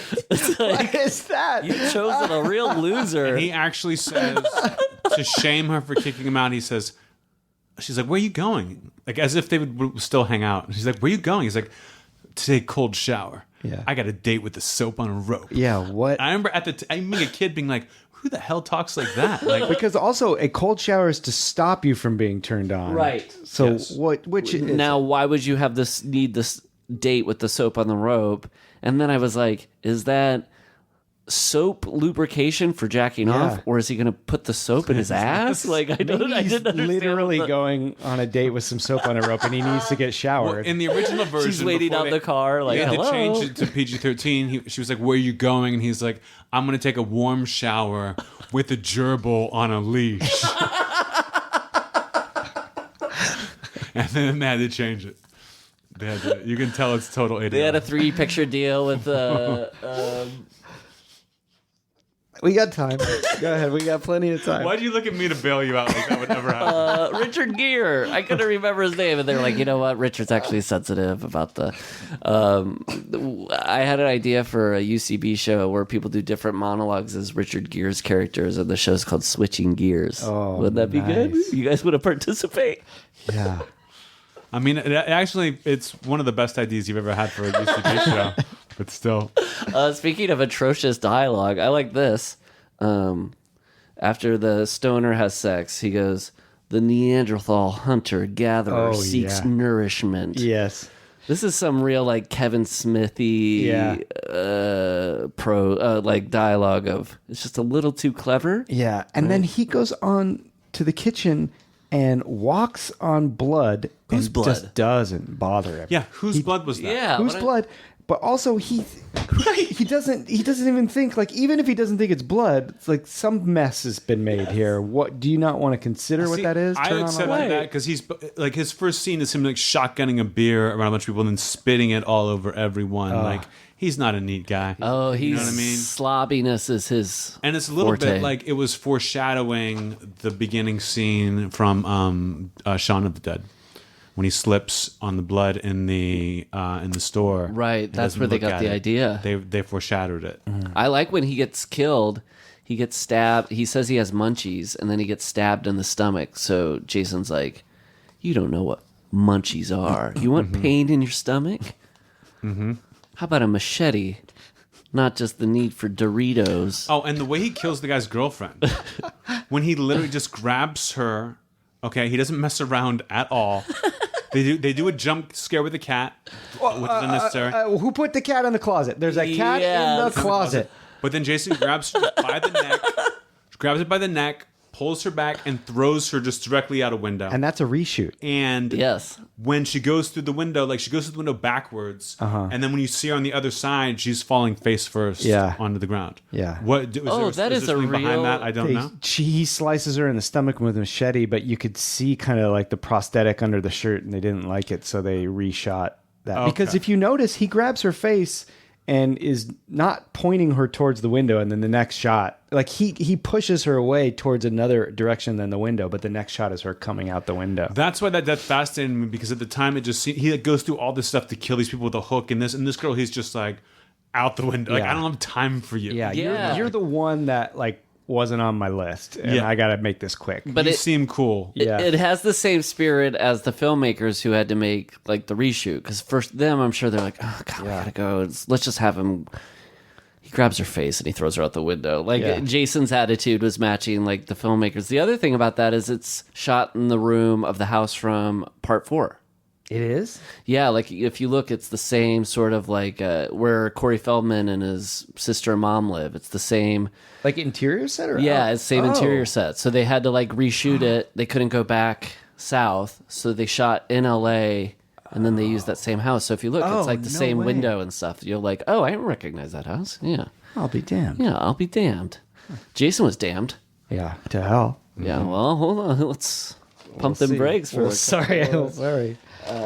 This is the first time we've done this podcast at night. Does it add any scariness to it? Are you guys... Yeah, are you scared, Anthony? I was full of regret. You know what I mean? But I don't know about like fear. That's fair. Less terror and more regret. Yeah, gnawing regret. It doesn't make me feel... I'm not scared doing this at night, but it is more appropriate. If it was during the day, it would not be as fun. That's true. Yeah. That's true. Yeah. Well, there's some... Are there any day scares in this movie? Because sometimes they are in the Friday the 13th movies, but I feel like not this one. Yeah, I think all the kills are at night in this one. Yeah. In fact, I even think I read that on IMDb trivia. Also, the kills start happening at like 20 minutes in. It takes a while. Yeah. And I was like, I think this is the longest it's been for a while. Then. Harold and Maude, or Ethel and Junior. Right, like an immediate... I also like the thing where after Jason, the trope of after Jason comes to, they always cut to like two people you've never met.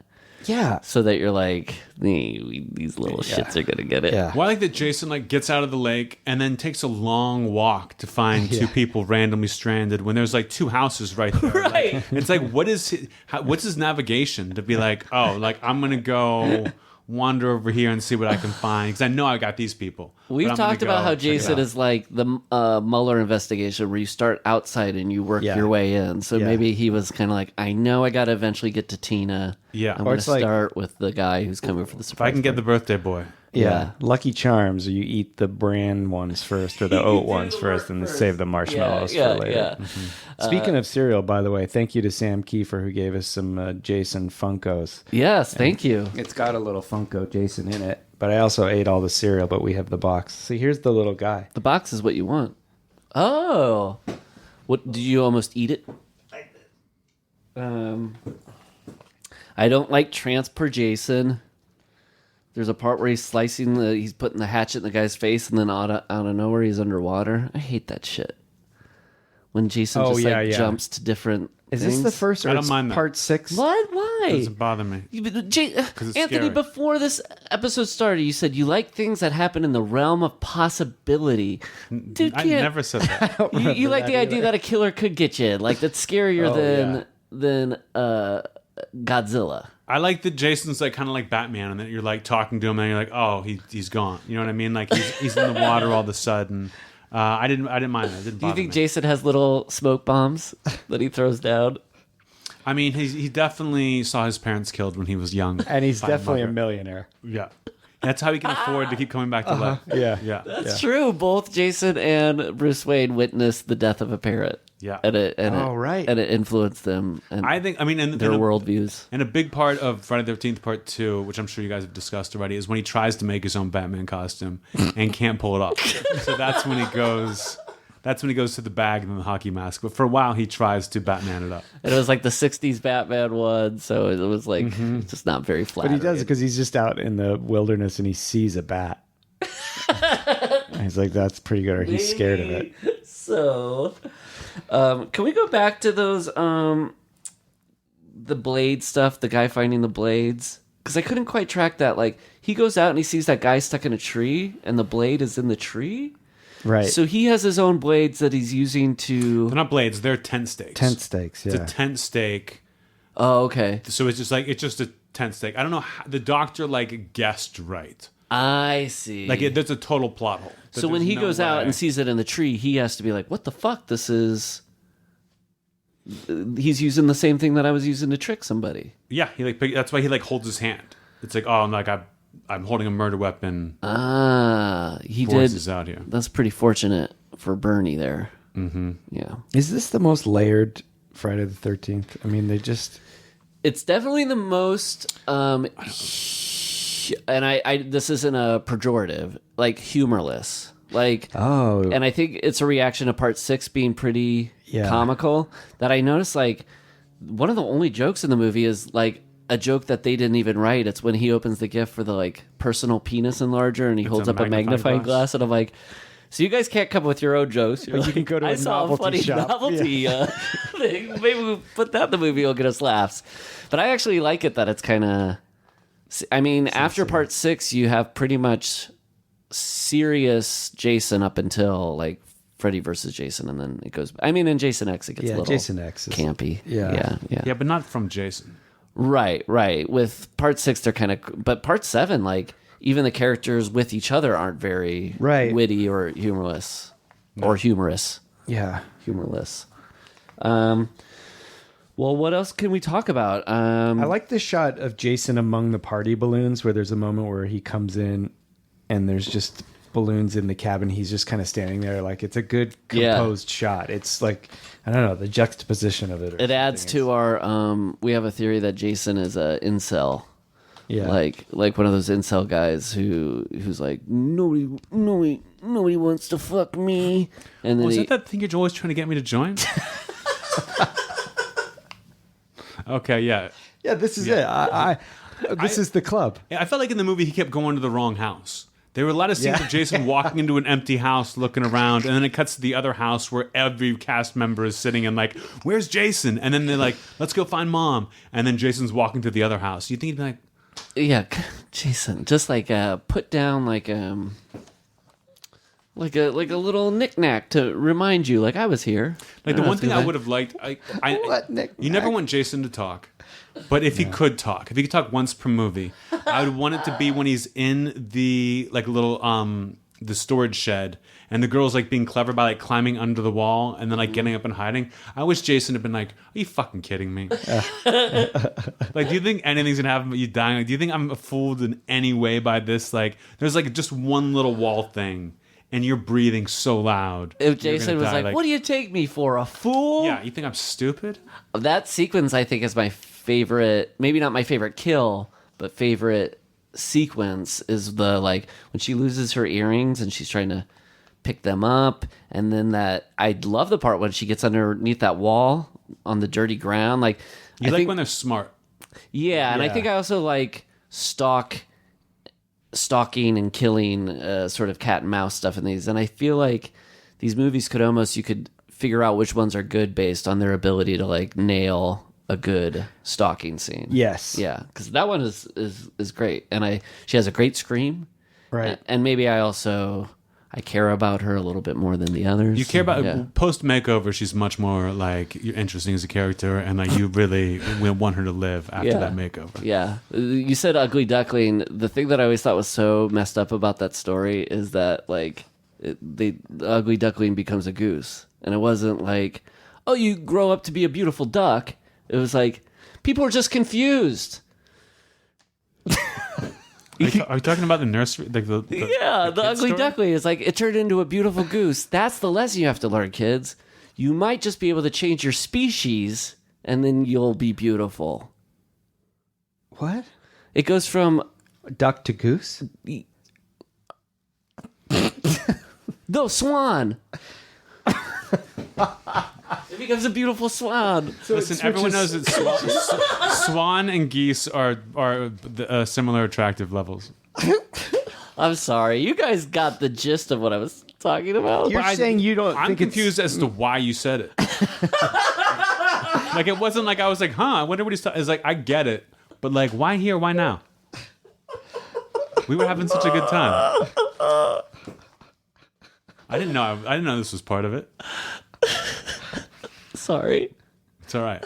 I still want to figure this out. You're saying that it doesn't work because the duck switches to a swan, and that's changing species. Yeah, so if the moral of the story is like, don't worry, you'll have your awkward period, but at some point you'll grow into something beautiful. It doesn't really track. It's not like it's okay to be who you are. It's like, oh, don't worry, you'll be something different that everyone will love. Thank you. It's like the ending of Grease. Yes. Yeah, it's a flawed fable or something. And in the Broadway version, the theater version of Grease, Danny doesn't become a prep. A prep. Yeah. She only becomes a bad girl, and he stays a bad boy. Were you in Grease? No. I was not. Were you in Grease? No. I used to work as a set designer, and I designed it. Were you in Grease? I dress like I am. You are, yeah. I'm called Danny Zuko quite a bit. I remember Charlene Yee had you in a live show once, like, come out and like, I'm Mr. Cool. Oh, she had me in a show once because she was like, will you do a show? And I was like, yeah, you've never asked me before. And then she was like, here's your lines. And I was like, okay, I got it. And the day of, she's like, I changed it around. Here's what you're singing. And I'm like, I'm doing what?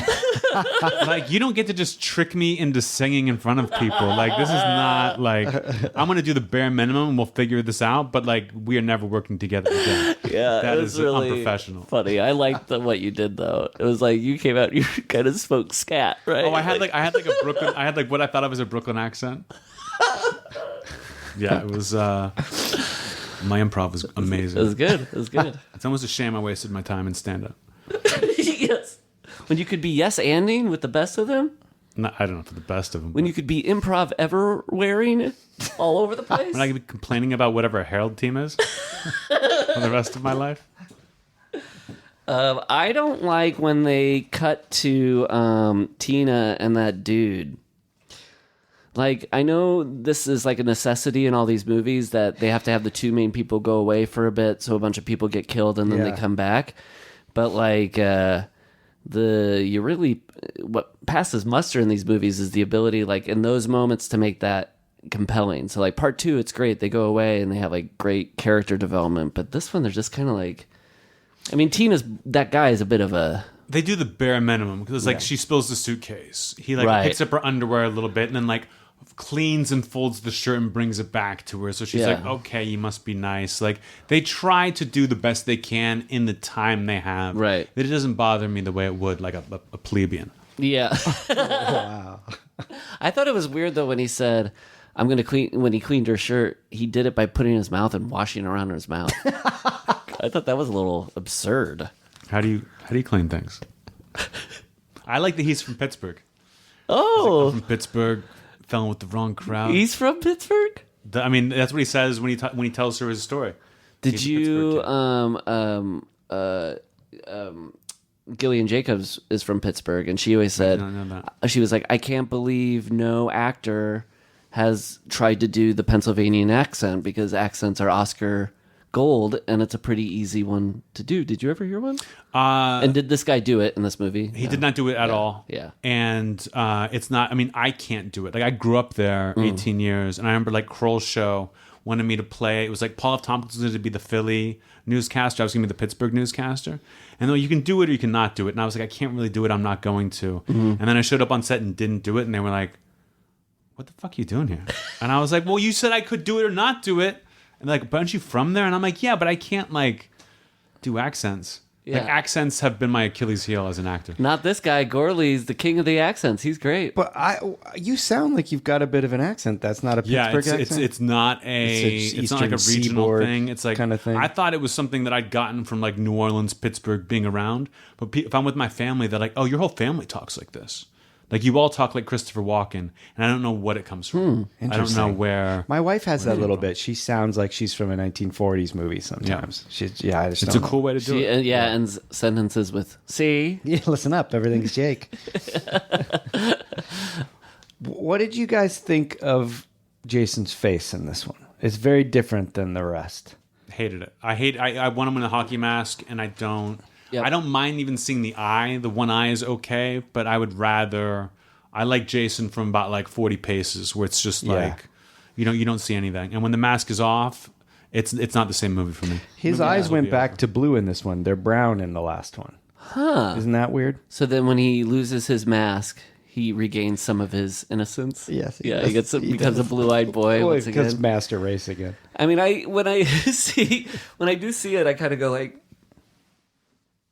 why? Like, why are they doing this right now? It's not even human at this point. Yeah. You can also see his jaw moving underneath the skin and stuff, and he like kind of takes pains to move his jaw around a lot. And I do think it's because the director was a it must be makeup effects guy. He's so probably like, I'm going to stick it to Tom Savini. Wait till he sees this. But the whole time I see, I don't hate it. I'm just kind of like, well, what's it adding to this? That the whole time, and also the thing that I like about Jason with the mask on, it's a little bit like it's why these sequels work, I think, to some extent. It's like, in animation, you don't ever have to worry about like Bart Simpson aging. Like, it's the same thing with like somebody wearing a mask. It can be like anybody, any movie, you could pick it up. And so once they start taking off the mask and showing his face, then it gets to be a little like, I don't need to have... It would be like if at the end of Jaws, they kill Jaws, and then they have to like deal with the other sharks in the area. You're like, hey man, like... give me Jaws. Just give me Jaws. I don't need this like other like the guy who looks like Ogre from Revenge of the Nerds. Oh no, the guy who looks like who's the guy from Goonies? Oh, Sloth. He like does Sloth look from like Goonies. Sloth. Even more in part 4. He looks like Sloth a lot. Definite But sloth. that's pre Goonies. So yeah. Yeah, they saw Sloth and they were like, we gotta Put him show in a family Jason's film. face here. Yeah. Yeah, I don't like it, and then it goes back on pretty quickly in part 8, right? Yeah. In part 8? Yeah. I think at the very end of part 8, you see a little bit more of his face, but hide that face. Yeah. That's what I like about Michael Myers. You never see his face except for like one time in a shadow. Yeah. And he's not even deformed. He's got like an eye poked out. He has no reason to want to hide his face. That's scary. What if he was an Adonis? He could be. Michael Myers. He could be very good looking because as a young kid, like you could see where he grew up to be this like surfer hunk, you know? He's just got like golden blonde hair. Yeah. He's a good looking kid. Yeah. Yeah, blowing in the breeze. Yeah. Yeah, so Did that explosion when the house blows up? It felt unsafe from a production standpoint, not even in the movie. Like it felt like they didn't know it was going to be that big. that's exactly it, Gorley. Yeah. You guessed it. Is it? Yeah, it was that they put too much like explosive stuff in it, and all the crew was like, we felt this like searing heat like wave over us because the house blew up more than it should. And it does feel like it's a pretty 80s move to have like, we'll end this with a big explosion. Yeah. That's not my F-13. I'm sorry, Anthony, it's not my F-13. I mean, you don't have to apologize to me, but I think that happens a lot in Hollywood movies, more than you would think. That What the sort of like each we sequel? we have an explosion, and we actually used way too much in this environment, and it's way bigger than we thought it was going to be. Yeah. It happened in Thunderball and James Bond. They blew up a boat, and then it was off the coast, and it blew all the house's windows out. Whoa. Along the coastline. And didn't they also throw him in with like live sharks without telling him? Yeah. Sean Connery? Yeah. Because they were like, he'll Yeah, probably we wanted say a no. genuine Like a sane human being. I did wonder, do you think this movie would have been different if it was actually Carrie that he was fighting, played by Sissy Spacek? Who would have been like 30? Who like pulled herself out of the grave to come fight Jason? Like at the end, she grabs her friend's hand, and then it's just like they cut to that, and it's like, we gotta find Jason. Yeah. And then the rest of the movie is them. When she reached out through the grave, it was actually like when you hold up your hand when you're on the ground to a buddy, you're just going to help me pick me up. Help me. Yeah. Mike's birthday's this weekend. It's a surprise. We gotta get there.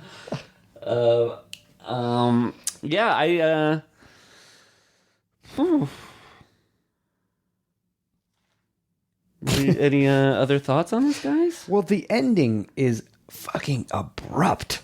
It is Yeah. just done when it's done, and that's it. But I kind of like that they get to be together. You do, yeah. This is the only one with a peaceful ending that doesn't have like a fake out, right? Yeah, no. I mean, it's interesting because the dad bursting out of the water feels like an echo of Jason at the end of part 1 and the mom at the end of part 3 of like this, but they don't at all. Is that on purpose, do you think? I don't think. Well, they definitely don't build it up as like what those other two are, which is supposed to be like it's all serene, and out of nowhere somebody bursts out of the water. This one is like there's crazy action going on, and how's Tina feel in that moment? Is she supposed to be going like, "Oh, this chapter is closing. This is giving me closure that my dad did this," because she doesn't really need like. I think she says she felt guilt about killing her dad, but he was abusive to her. I don't know where Tina's. Yeah, is she like, we did it, we won, or is she like, man, I need a fucking real shrink right now? Like, I can't wait to tell everybody about what they just did to me. I didn't even talk about it in the ambulance. They're not even like, yeah. Can you believe that? Yeah, right. Wasn't that fucking he nuts? did it. I'd like to think that she does find a new shrink, and they're like. She's like, I was with this other shrink. And they're like, who was it? And then she's like, Bad News Cruise. Bad News Cruise. And then the new shrink she sees is like, oh, yeah. Did you do the old 10 steak thing on it? Yeah, we heard about him. Well, like don't one of worry. those, like, oh, okay, he's bad news in the psychiatry. Johnny world. Book of Matches over there? Yeah. Well, you're working with Dr. Good News flus here, so don't worry. Dr. Flus, that's Yeah. why I came to you. Because I heard you were such good news. Listen, I've got a cabin. No! What? Is it in Forest Green? Yeah, it's fine. Crystal Lake? Yeah, I mean, two nerds looking through the. Oh, the end where the dad does pop up. I'm like, there hasn't been a more confusing ending involving the revelation of somebody's father since part 5. Yeah. It's like the exact same issue where you're like, who's that? What's happened? Why? Yeah. What's the closure I'm getting for And this? wouldn't the dad be more upset at his daughter than at Jason? Like, wouldn't the dad jump out of the water and grab his daughter and drown her for what she did to him? Yeah, he would like go up, grab her, put him over her lap, and like spank her 5 times. He's And be never like, even you don't do heard that of to Jason. dad. Yeah. And I don't like the fact when you were a little girl, you look like that girl from Poltergeist. I know. Didn't anybody know to have enough creativity not to style you as Carol Ann? Should we do best kills? Yes. We know yours. Sleeping bag. 100%. 100% sleeping bag. No, if you guys say anything but sleeping bag, you're just doing it to make me mad. No, I got one. I gotta go party horn. It's just such an outlier. It's fucking bonkers. It is bonkers. Yeah. My Party favorite. horn, party horn over sleeping bag. Where you're like, sleeping bag's taken. My second best is party horn. Okay, because I'll accept that. Yeah. You can't repeat. The uncensored version of the guy's head being crushed is really good. Yeah. I like that. Like That is a good one. But yeah, I'd probably say sleeping bag. Also because I have a nostalgia connection because that was one, like I said, somebody described to me before I had seen a Friday the 13th movie. He's like, there's one. The other thing is like when Jason gets like that cord around his neck and gets like strung up and he's like swinging back and forth. That's how somebody described to me how Friday the 13th part 13 was going to end. They're like, they're going to end it with part 13. This was like recess talk. Oh, yeah. And then I was like, how? They're like, they put him on a chain in a church and swing him back and forth on a cross. Was this like legend that he had read? No, like how there was I think always as a going kid, around like, that you just have Darth Vader things up, died. be like, yeah, you're making it up and you're like, yeah, my dad's had a that paramount. could still happen because there's only been 12 of these guys. I'll tell you. I know, yes. The worst death. Ooh. Like, the worst death is when Jason gently drags the girl underwater. It comes up Yeah. from underneath her and just is like, Yeah. we're like, that's it? Yeah. And then just drags her up on the shore. I wanted party horn death after she stabbed to plug her nose and then try to blow it. Like Like a sad one. Yeah. It plays taps or something. Or if it was the one that had like that had like the roller that came out of it, that would have been even better. And then Jason gets hit in the face. And see, that would have been some comedy in this installment. What are you guys going to rank this out of 13? Listen, you guys know it's my number one. Yeah. Oh my god, I love it. And honestly, if I was gonna have a number 2, if I had to, because some of these like movies make me mad. Which one makes you the most mad? Like the early ones are like infuriating to me. Anthony. Because I want the hockey mask. I want the before they get to the mask, it's like annoying, and some of it's just bad. Jason Takes Manhattan is an abomination. I do love Jason X. I do love Jason X. Jason X? Yes. Wow. What? Why? What do you like about it? I like this. It's got the same almost a similar spirit to Part 7 in that it's like you're fighting the supernatural. Everything's out the window. You've got some great kills, and it's just like bonkers. Mm-hmm. And when they get like Super Jason, I was like, yeah, great. Like this is all. It kind of poked enough fun. It's the only movie that really poked fun at it. Yeah. Except maybe Freddy versus Jason, which is okay. Does a little. Yeah. Because 6 starts with a James Bond reference. Little comedy. 6 has Jason running, and I don't like Jason running.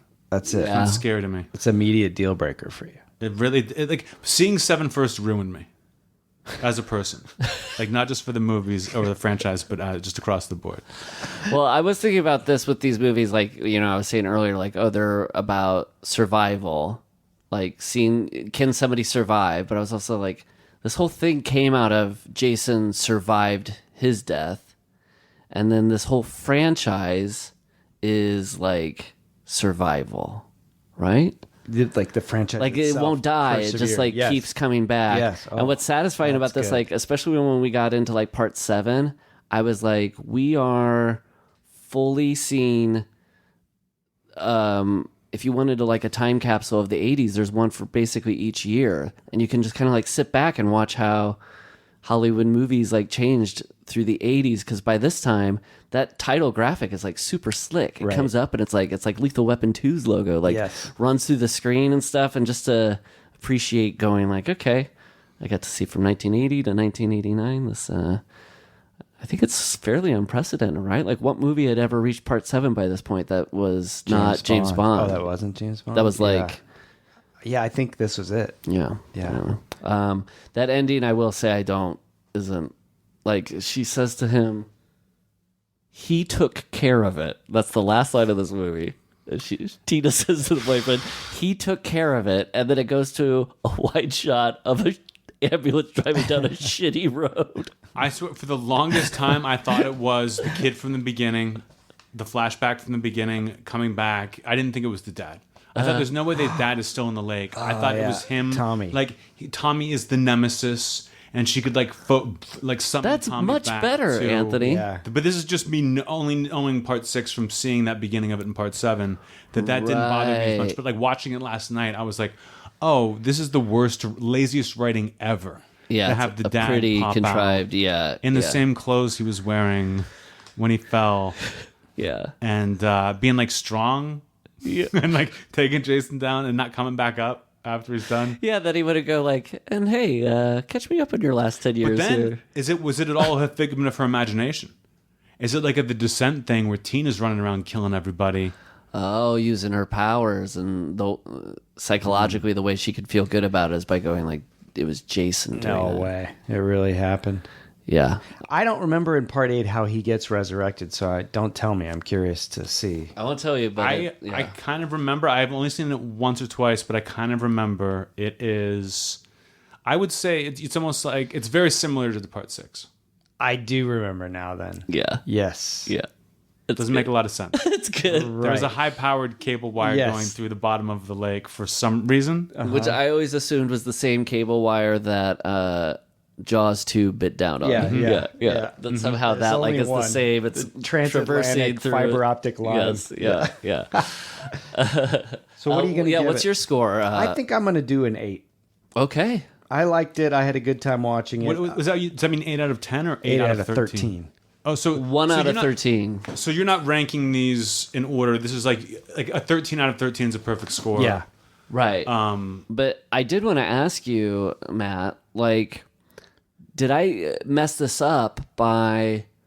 Should I have chosen one of the movies as a 1, as the worst? Like, do you have to... You do how you want to do it. Okay. But, yeah, I'm wondering... Shouldn't have I had a ground that we're working off of? For me, it's like more important that you have a 13. And we both have a 13. Yes, yeah. Which is your 13? Have you seen it yet? Has it been revealed yet? Part 2. Part two. Okay. Yeah. Which I know you don't like because the mask. I don't hate it. I understand where you guys are coming from. I think whichever one was it, part 4, where it's like it's not really Jason, just a guy. Part 5 part 5 is brutally awful, and Jason Takes Manhattan is such a wasted opportunity that it's and Jason Goes to Hell it's like as if New Line Cinema went to everyone's house who'd ever seen her like Jason, rang the doorbell, and then spit in their face. Like it is. I thought you were going to say, ask them what they want to see. No, but it was, it's like, I'd like to see him be a worm. like, yeah. I am so looking forward to that movie because I've never seen it, and I know we've talked the about legend that's been built up. Yeah, and that these 2 LA morning DJs, Mark and Brian, got to play small parts in it. They're 2 of the cops that get killed by him or something, and I can't wait to see Perfect. that. Yeah, So bad. Yeah, yeah. For me, I would say it's a 6.5. Okay. I have this master sheet. You have a podcast, so you can talk about Friday the 13th, and you had your bets with a 6.5, literally right in between, 50-50. I would say it's my third to least favorite. But Anthony, that's why I had you come on here, the yin and the yang. Also, I wanted to say, I was wondering, why does Anthony Jeselnik like part 7 the most? I wondered that. And then in that scene where Jason, it's a masterful sequence. There's that big hole in the staircase, and they have to get over the hole near the end. So there's like really good like daring do, like she's almost on a tightrope, and she has to get through the thing, and the whole time you're holding your breath, like Jason's gonna pop out of that hole. I know it. I'm expecting it. Then she gets down to the top of the stairs, and then he just blasts out of the side of the stairs. I'm like, that's an Anthony Jeselnik joke, man. Walking a tightrope over a hole, you think he's not going to make it? Then Jason comes out where you didn't even expect him? I've never walked on stage the way you're supposed to. Not once. I've almost every time I do a theater, the bill is insane. Like it's. What do you do? If I can, I burst through the floor, which is expensive, but it's like sometimes the floor is just too strong. Sometimes I tear through a curtain. I like to do, and occasionally I will jump down from the ceiling. Sort of like Eddie Vedder in that Alive video. You guys remember that when he fucking crowd surfed? Dude, that's so cool. Yeah. What did you say? 6.5? Yeah. All right. I had a 7 originally. I know you bumped it up to an 8. That's cool. Yeah. It's fun, guys. What do you think it was in your watching it that made you go from your previous estimation to? I think it's seeing something like part 5 going like this. Part 5 didn't fully work for me. I gave it a 5, and this one doesn't sink that low for me. I would, in the category of stuff I really like, I do like that they go back to just a bunch of teenagers are partying in a house. I like that. And then I also like that it's like, that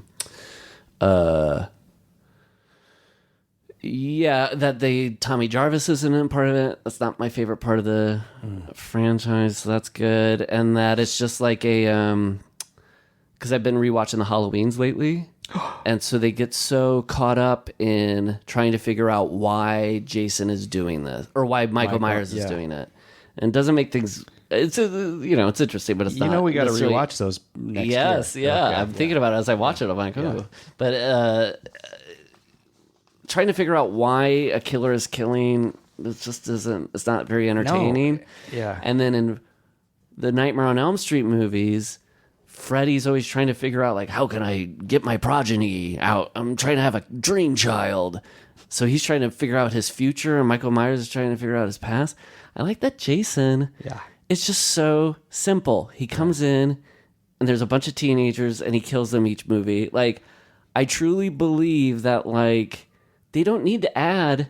psychic weird girls. And like they could just keep replicating part 4 or part 2 again and again and again. And I would like that. They made the wrong choice. If it had just been different groups, because I know you want teenagers to come see this movie, so you put hot teenagers. Right. But if it had been like one day Jason comes out of the water, and it's like a family reunion, a bunch of old folks community, and he just hacks them up. You'd be down for that too? Yeah. People who... Like, there's a comic book. There are like comic books about Jason Voorhees, and there's one where Jason goes to hell, and he just wanders around hell, and there's nothing for him to kill, nothing for him to do. He's just like a lonely guy, like walking through hell, and that's the whole comic book. Like that, and that sounds fascinating. But what happens in it? I don't even remember. It's like, waiting for But it's like a lot of it is just like, this guy just like he walks over and looks at this lake of fire and is like, all right, and then just like walks over here and there's like, and if there was something for him to kill, he'd kill it, but there's nothing to kill. So what do you do?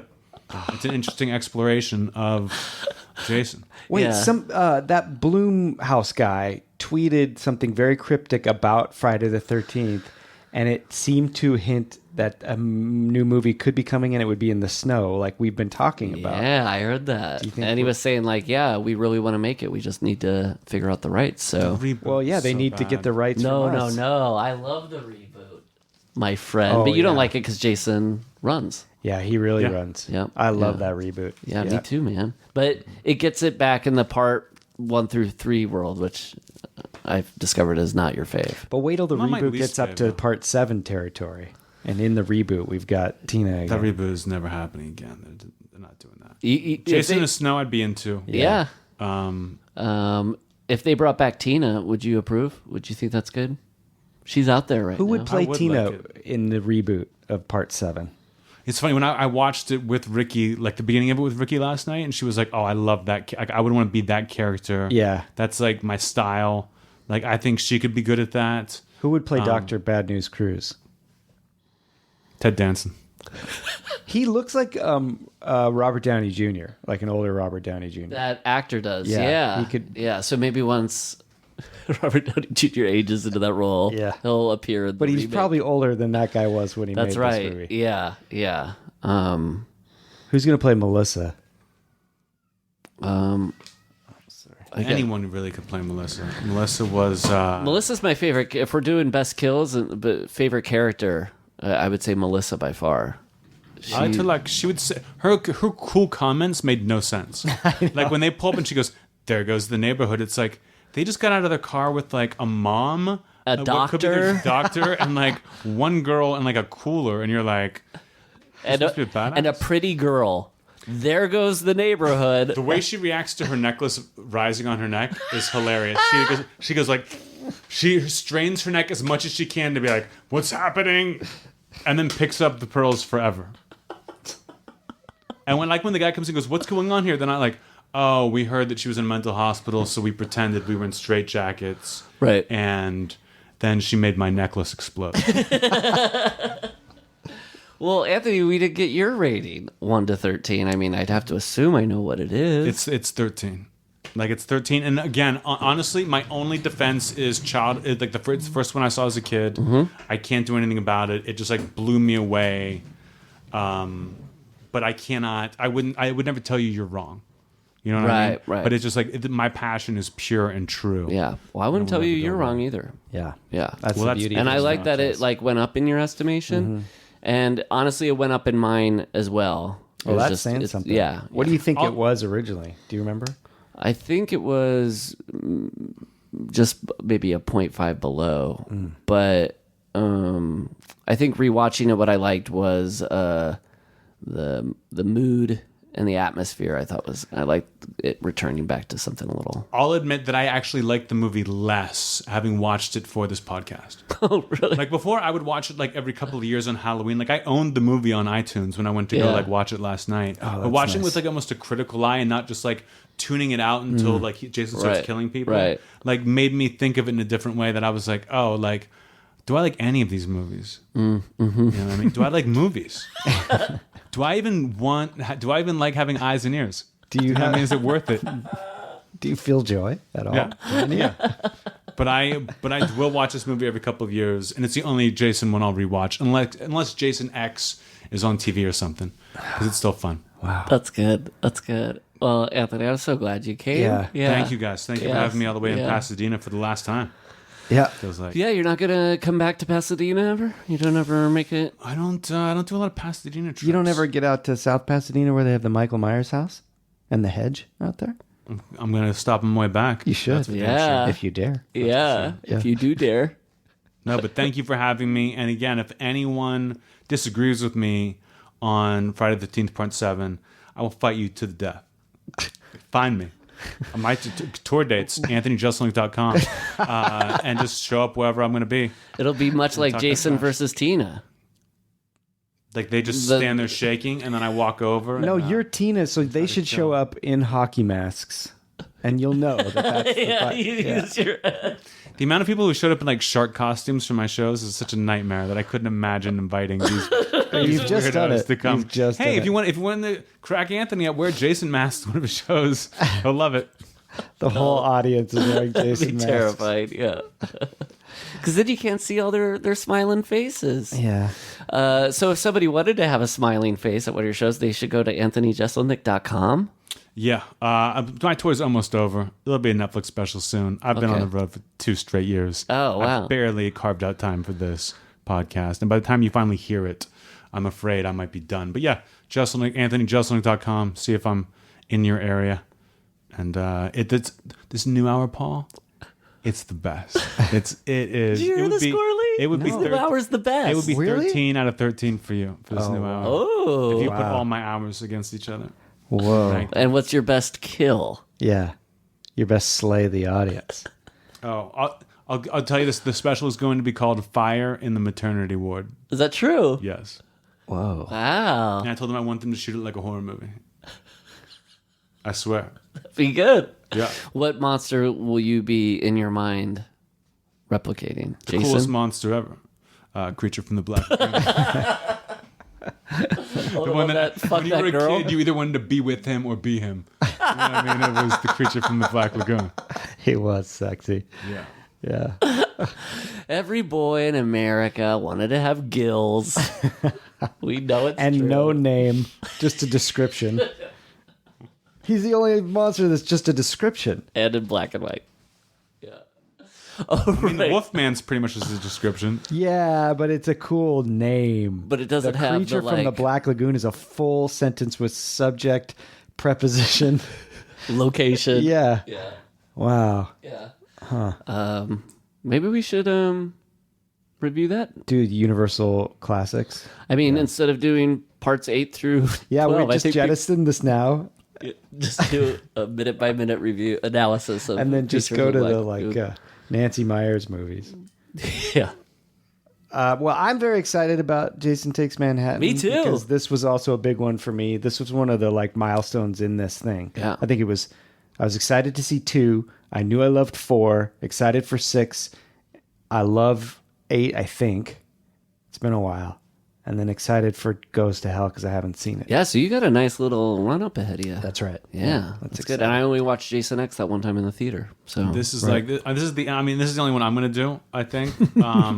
You're taking over. We're done. But honestly, you could tune out after here for several reasons, not just because it's me leaving, but the rest of the movies are... Oh, right. When people and they're going, yeah, how do I get into this podcast? They're like, start with 7. Mm-hmm. They'll Just say like it all the time. films. Yes, Yeah, just like you, like your experience with watching them. Yeah, Exactly. Yeah.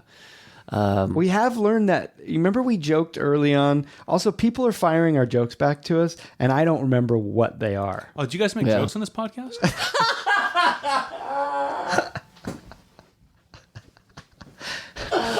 But someone's like, remember we joked one time that what if you're listening to this never having watched any of the movies, and someone is, and they're deliberately not watching any of the movies. Oh, that'd be a good person to pick I have a their football brain. podcast. We don't have to watch football to enjoy it. I would say that probably a third of our listeners don't watch football. What's it called? What's it called? It's Plug called it, baby. It's called the Jeselnik and Rosenthal Vanity Project, the JRVP.